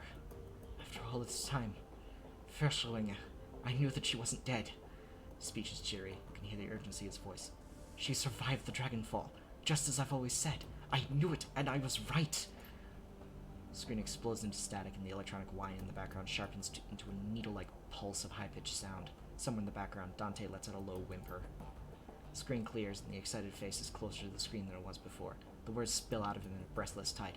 Taking a team to the SOX to retrieve her, the radiation be damned. We will take appropriate precautions, of course, but we must go. Hermie, I think that the body may be nearby as well. Somehow she has survived for all this time. The screen explodes into static again, then clears. Figure flickers onto the screen. May not be back for some time. Look after Mom, okay? I worry about her. And Hermie, stay safe out there. I know that things are heating up in Berlin, and I know you. Student protests, civil uprising. You'll be in the middle of it, I'm sure. Just stay safe, alright? And I'll do my best to do the same. I don't know what's going to happen when I first step into the SOX. But I do know one thing. If the Fire Wing is still a danger, I will put an end to her. Once and for all. Display goes black and the background whine fades away. A moment later, you find yourself deposited back at the menu screen. Play track 2. Screen goes black for a moment, then a figure appears on the screen. Your late client, Green Winters. His elbows planted on the table that he's seated at, and his chin rests on his palm. The other hand is wrapped around a bottle of cheap whiskey. Timestamp on the video. Oh my gosh. Timestamp on the video reads 20:53, 12:25. Found the message Adrian left me all those years ago. Got it cleaned up as best as I could. Strange hearing his voice again. It's good to hear him, even if he didn't insist on calling me Hermie. Dr. Adrian Vauclair, hero of the people, Dragon Slayer, my brother. Hard to believe it's been almost 20 years. Alright, I'm gonna start recording these DVDs again. For me. For Adrian, who never might wind up watching them. Every time I do this, it winds up feeling like a waste of time, but I keep doing it anyway. On the off chance I'll find something important. If I stumble into the clue that leads me to my brother, I know I'm gonna wind it on film. Been doing this for almost 20 years now, after all. No sense in quitting now. Christ, 20 years. All this time and still, no leads. And with all my contacts and resources. Even my legendary bullheadedness. I've made no progress at all. Haven't turned up a single goddamn thing. I hear something funny? Closest I've gotten to a clue was a rumor. Apparently a team emerged from the SOX a while back. Nobody's clear on the date, but... And it's this. Leans into the camera and gives a conspiratorial wink. Supposedly they vanished without a trace, He upends the bottle, drains it, slams it back down to the table. Not much of a rumor, considering. I already know that you're gone, big brother. I live with that every day. Abruptly, Winters leans forward and reaches for something off screen. The display goes black. Play track 3. There's a grinding sound for the DVD tray, and Winters' image appears on the screen. There's an eager look on his face. 20:54, 10:12. Stumbled upon this archival footage of Verschling's original attack. Months before the Dragonfall. Easy to forget how devastating it was. Adrian saved a lot of people by bringing her down. I've got the footage all queued up to play, starting it now. Additional comments to follow. Slow whir of the DVD player sifts to a high-pitched whine. A distorted, wavering image blooms into being on the screen. Timestamp on the upper right corner of the screen marks the date. July 6th, 2012. Jeez. Aren't you glad that we didn't actually have the awakening in real life? Whew. You think the plague's bad. You think COVID-19's bad. It'd be a lot worse if there were also dragons involved.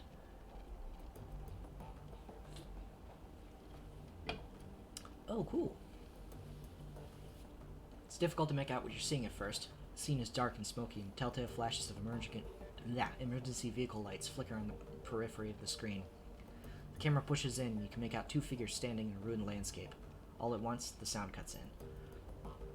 Again, for those of you just joining us, we are coming to you live from Stolberg. A few hours ago, the Dragon Verschlinge launched an unprovoked attack on this sleepy Harz Mountain town. You can see the results behind me. Fire, ashes, and blood. We are joined tonight by a survivor of this latest and most horrifying attack. The reporter turns to face a pale man standing behind him. Sir, I understand that you've been through a terrible ordeal. Thank you for taking your time to speak with us tonight.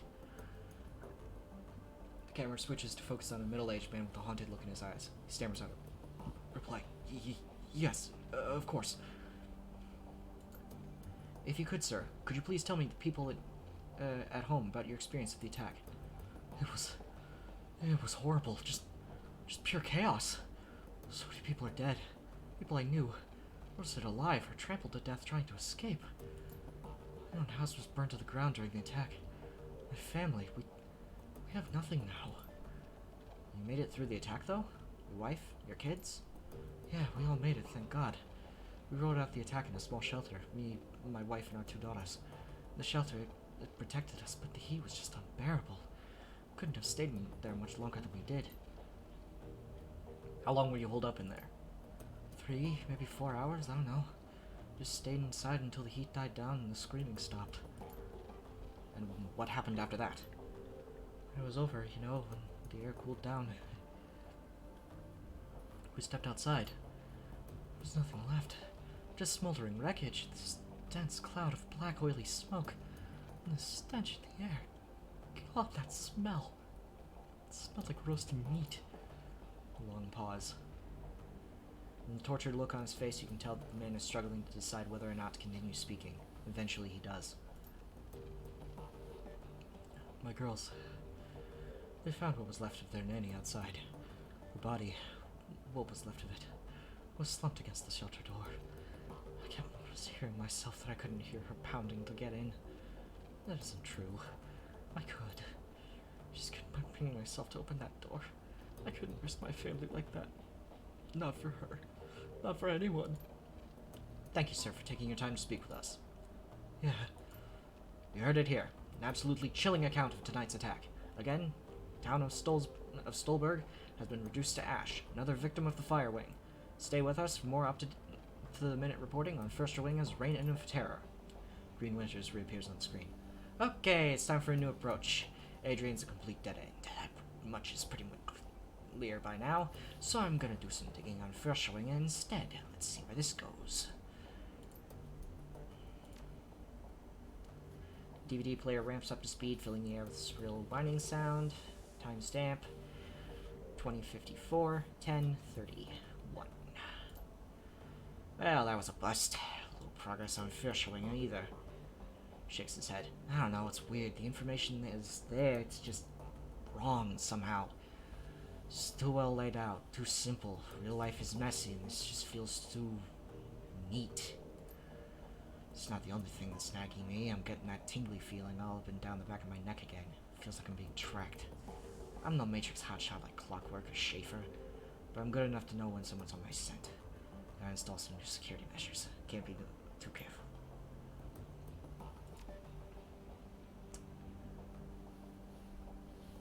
He's seated at the computer. Off to his left, an enormous monitor fills the screen. His voice carries an edge of panic.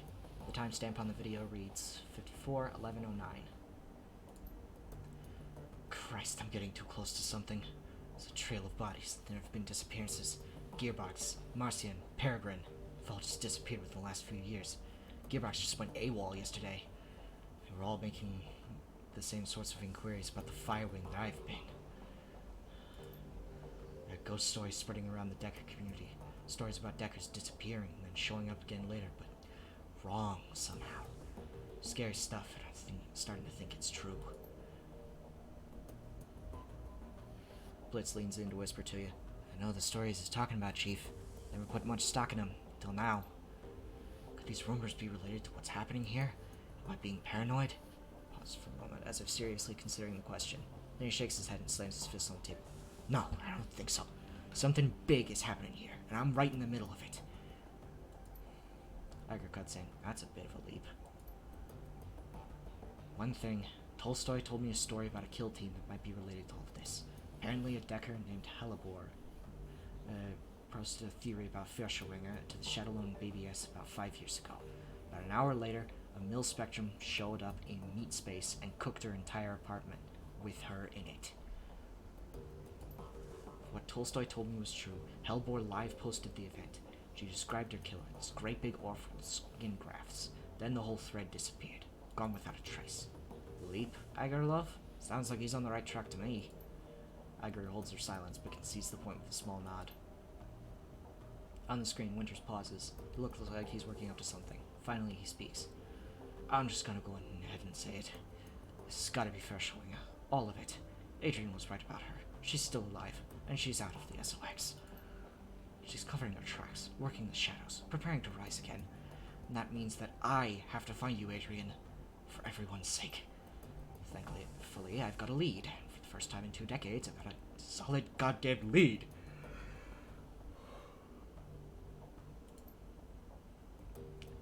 Backtraced all of the Matrix nodes that Hellbore was looking into, back before she got cooked. Whoever's been purging the Matrix didn't think about that. I found that she'd turned up. Winters stabs a few keys on his keyboard, and an image expands to fill the screen of his monitor. A satellite photo of a rural landscape, annotated with GPS data. A set of map coordinates. So now I've got a target, a place to start digging. Harfield Manor. Conveniently located on an isolated stretch of countryside, miles away from prying eyes. Matrix records indicate that some sort of data vault exists beneath the estate, so that's what I need to get into. And this is where we came in.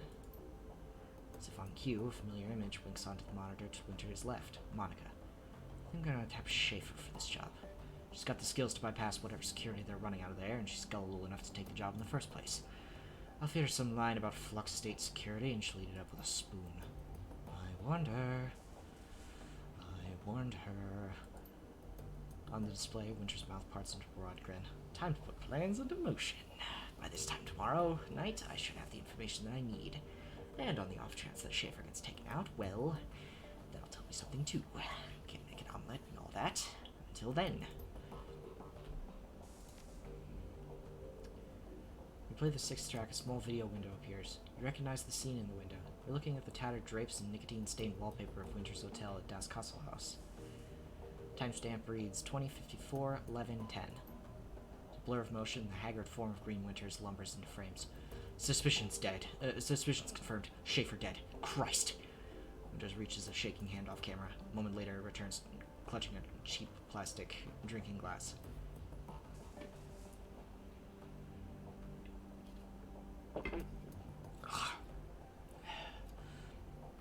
Gulps something down, wipes his mouth with the back of his hand, and takes a deep breath. Okay. Back up. Slow down. Start from the beginning. Winters closes his eyes and makes a physical effort to calm himself. When he speaks again, his voice is steady. Got the call from my contact in the Kreuz Bazaar. Schaefer killed on the estate run. Nature's security at the estate cooked her brain. Considering Schaefer's skill and experience, on-site ice must have been extreme, even by Berlin standards. Security of that kind costs money. Real money. Given the evidence uncovered so far, corporate involvement is unlikely. Connection to the Fire Wing's too strong. So, let's come right out and say it. The dragon is what we're dealing with here. And the smart money says that's what she's coming says that she's coming for me next. Well, I won't go down without a fight. I've still got my contacts, still got my connections, and the flux stake could be a hell of a weapon for the man who knows how to manipulate it. Winters takes another long pull from his glass, grimaces, and swallows. Time for me to make my play. Ghost stories a no, missing Deckers a no. I've got to check into the Matrix and start pulling strings. Countermeasures that I installed earlier should be more than enough to keep me safe for the 20 minutes I'll be in there. Winters drains the rest of his glass, then tosses it back over his shoulder. A moment later, you can hear the dull clattering sound of hard plastic on the linoleum. Schaefer's death was tragic. She was a staunch supporter of the F-State. But still, all things considered. Fishes for something off screen. A moment later, his hand reappears, clutching a data jack cable. Better her than me. Plugs the cable into his head, and the screen cuts to static. Eject the DVD. As your finger nears the eject button, a black screen cuts in over the static. A moment later, Green Winter's haggard face appears. If you're watching this, then I guess they caught up to me. They will be after you too now. Bliss whispers into your ear more harshly this time. What the hell is this? Why didn't you warn me about this before I came here?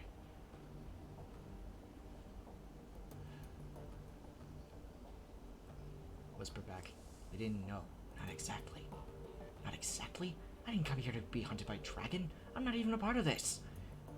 You are now, whether you like it or not, so quiet down and stop bothering her. Whoever you are, whoever you think you're after, you need to find Adrian Vauclair. Not because he's my brother, because if Fushawing is rising again, he's the only one who can stop her. You've seen what happens to people who get too close to this. I'm dead, and dozens of others have died. You'll be next unless you can find Adrian.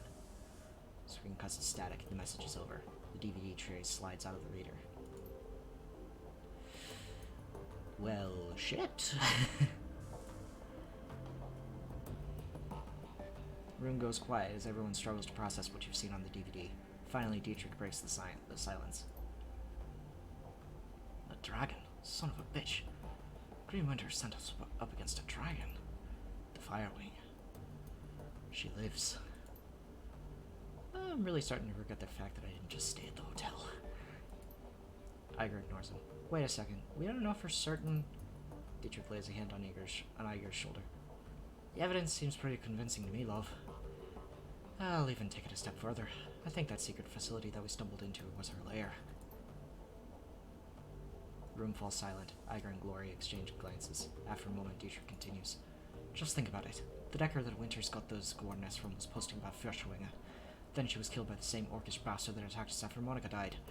That's a direct link between the dragon, the Scarred Orc, and the Harfield Manor. And then Winters was killed by the same thing that killed Monica. Exactly. My gut tells me that the dragon is down there somewhere. Whisper. Some place far beneath the surface. I think with that we knocked on the door to her lair without even knowing it. And I think that, given what we've seen, the dragon will do whatever it takes to keep us quiet about it. Okay, going on the assumption that there is a dragon, that she will come after us, what do you propose that we do about it?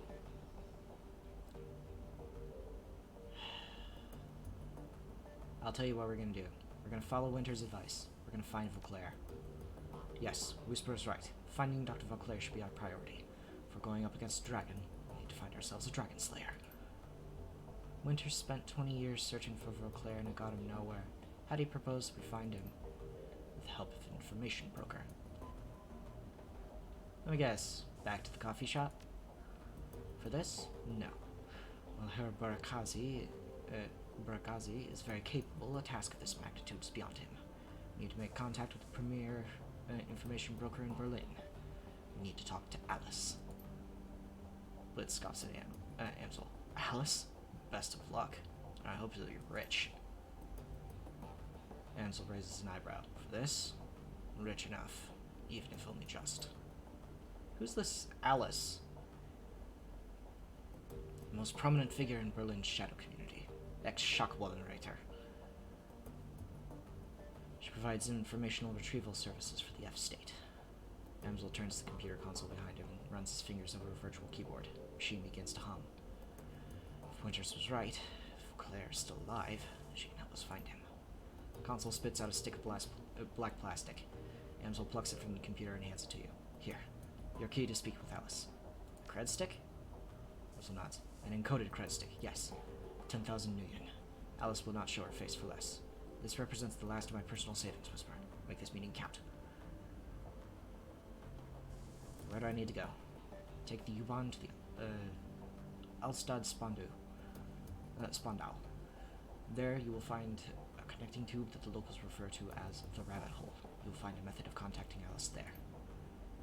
Don't call it that in front of her, though. Around the street, she hates it. Please hurry. While you're out, I will work on acquiring new contracts for the team. Alice is the best there is with what she does, and her services carry a price tag to match.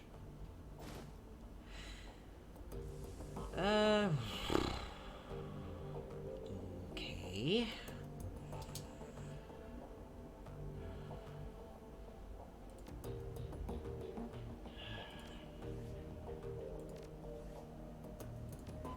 Save game. Just gonna write that save. Didn't realize I still had all my previous saves. Anything on my mission computer? 0 unread messages, jobs directory, pending an active job. Okay, wait. Actually, I need to access Shadowland.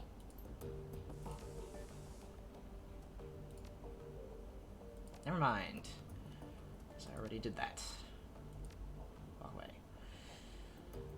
Alright. How much Nuyen do I have?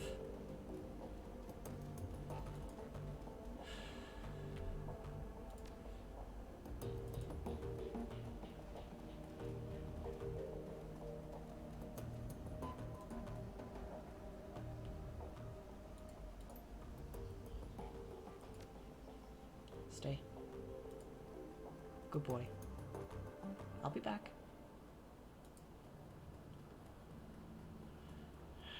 Okay.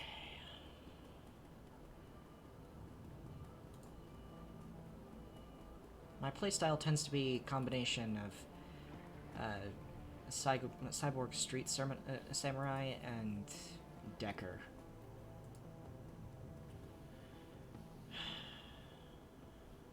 Schematic, auto-injector, hyper. I found the schematic. You think you can hook me up with this chrome? Very nice. The design appears to be simple enough. Yes, I should be able to provide you with this. It won't be cheap, though. Use everywhere. Eyes. 3% chance to hit. Why not?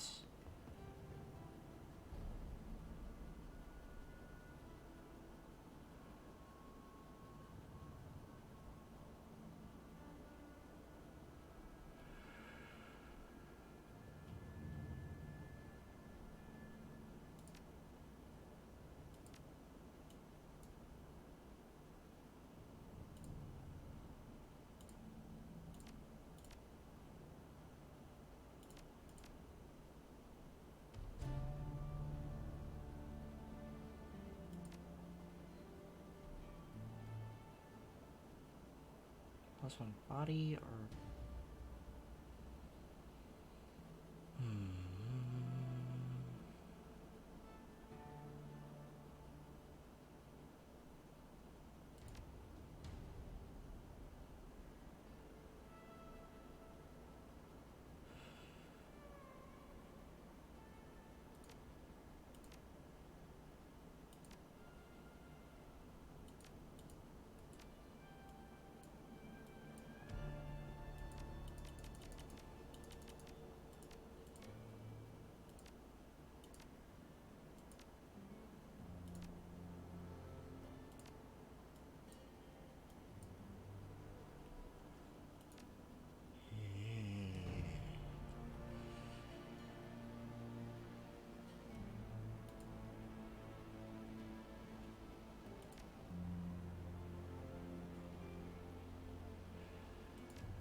Cyberware. How can I get rid of this?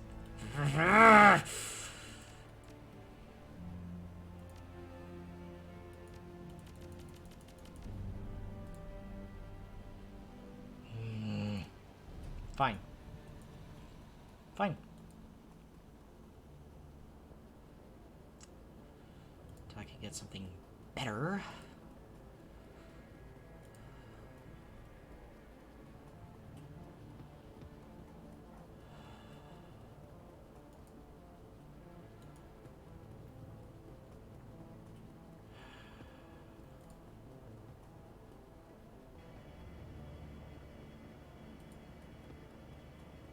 Alright. Mission objectives.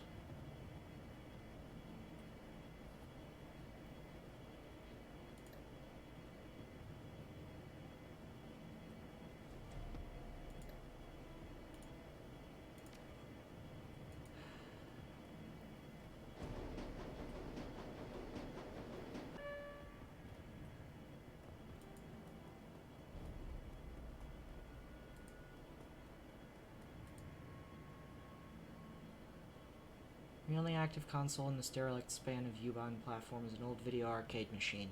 CRT monitor set into the machine's cabinet glows invitingly. Cheerful, pixelated graphics swirl and dance on the screen.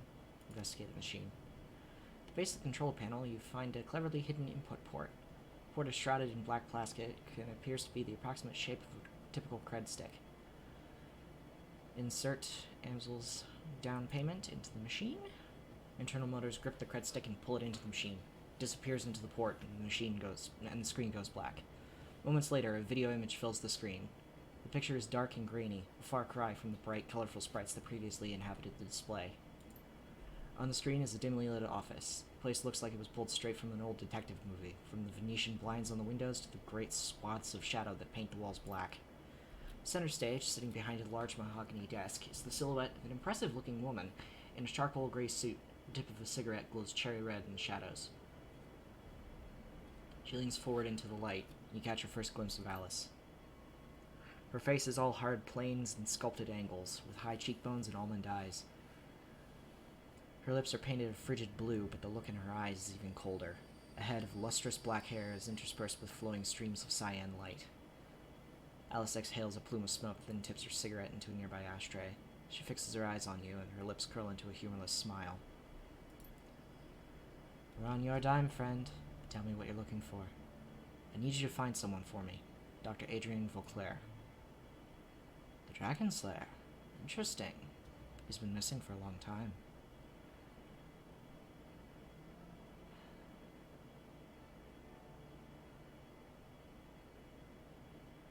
Yes, he has. The question is, can you find him?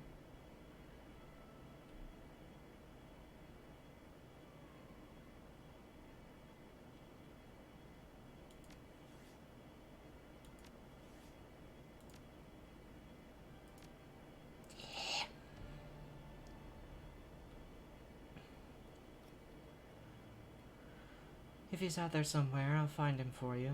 He could be living under an assumed name in California Free State, and I'd still track him down. And if he's not alive, I'll tell you where you can find his corpse. I'm annoyed that I can't access the decking option.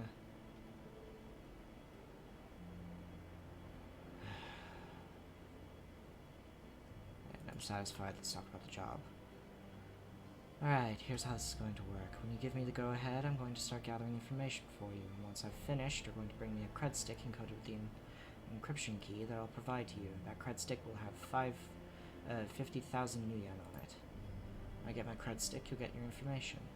This is the deal. Take it or leave it.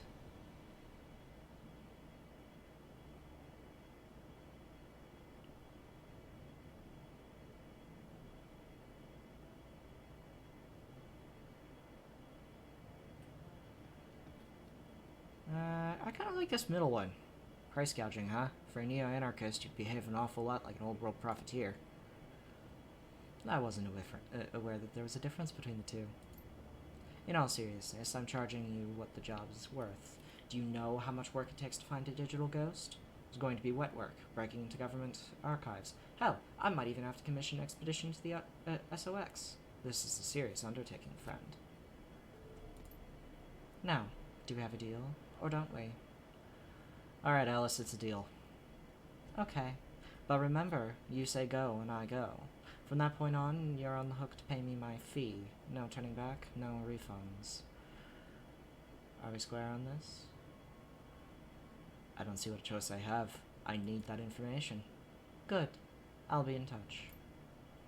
Screen goes black. Moments later, the machine reboots. The colorful sprites that you saw when you first approached the arcade cabinet return.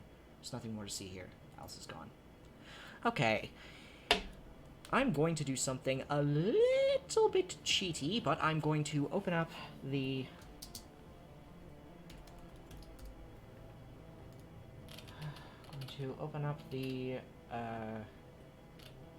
walkthrough of this.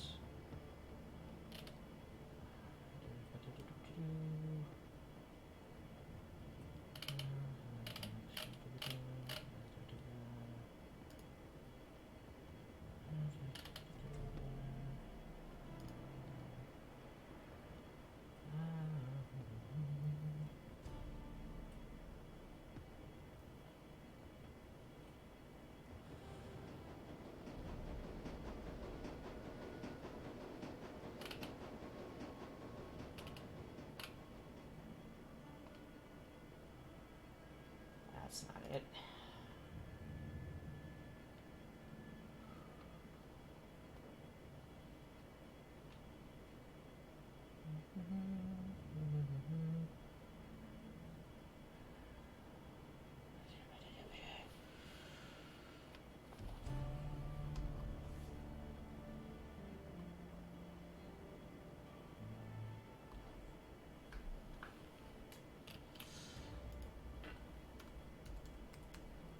Alice.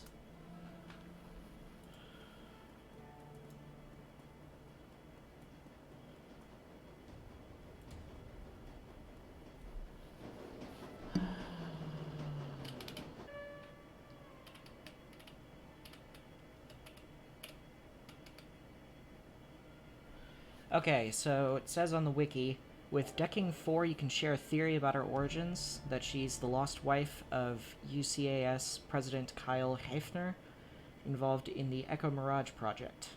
Alice neither confirms nor denies the theory, saying that you cannot pay her enough to receive a definite answer.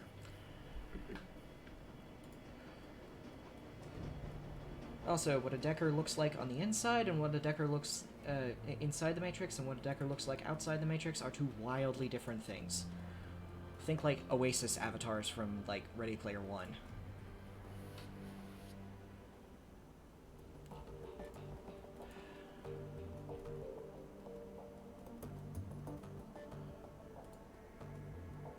Good day, Herr Amsel. Whisper, did you make contact with Alice? Yes, I did. She accepted your payment, and I ordered the search for the information we need. Very good. Can't imagine this will be cheap. What was Alice's stated price? You're right on that count. 50k new yen. Shrugs. It's about as I expected. Thankfully, we were prepared for this. I have established contact with a number of new clients. You can find information on the jobs logged on your mission computer. One job's file is on there already. While you're working to earn Alice's fee, I will continue to dig for clues about Fishwing. If she is, in fact, roosting under the Harfield Manor, there must be some evidence to support that fact. A dragon is a very large thing to hide, after all. Be careful, Paul. Remember what happened to Monica. I will never forget. Don't worry, Whisper. I'm going to conduct my investigation the old-fashioned way, through contracts and deduction and careful observation. I'll not jack into the Matrix until this entire sorry episode is finished. That's probably wise. Speaking of doing things the old-fashioned way, Malit is working to recover information off those other DVDs. It's a painstaking process and will not be quick, but she is optimistic that she will be successful in time. Finally, I've been checking up on our friend, the orc with skin grafts. I haven't heard anything back yet, but I'll keep you appraised as the situation develops. Sounds good, Paul. We'll check up on these jobs. One last thing before you go, Whisper. Samuel Beckenbauer wanted me to pass a message to you. You know, orc who runs the shelter across the way? Yeah, we've met. Ah, well, he has a job for you. He wouldn't discuss it with me, but he promised that it would prove worth your time. I'll keep it in mind. Okay. Ow. Oh, my back.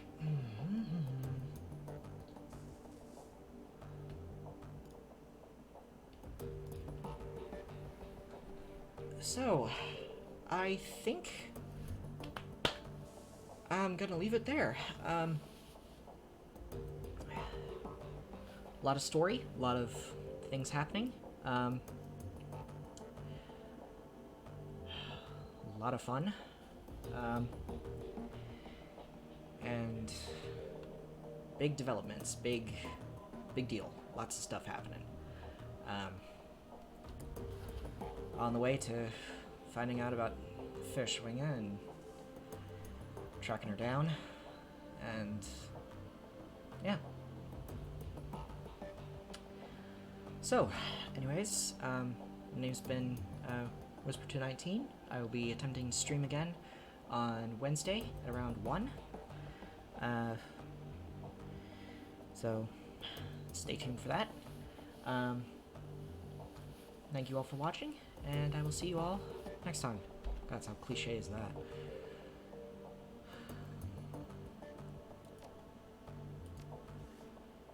Thank you all for watching. This was a lot of fun, and I will see you all next time.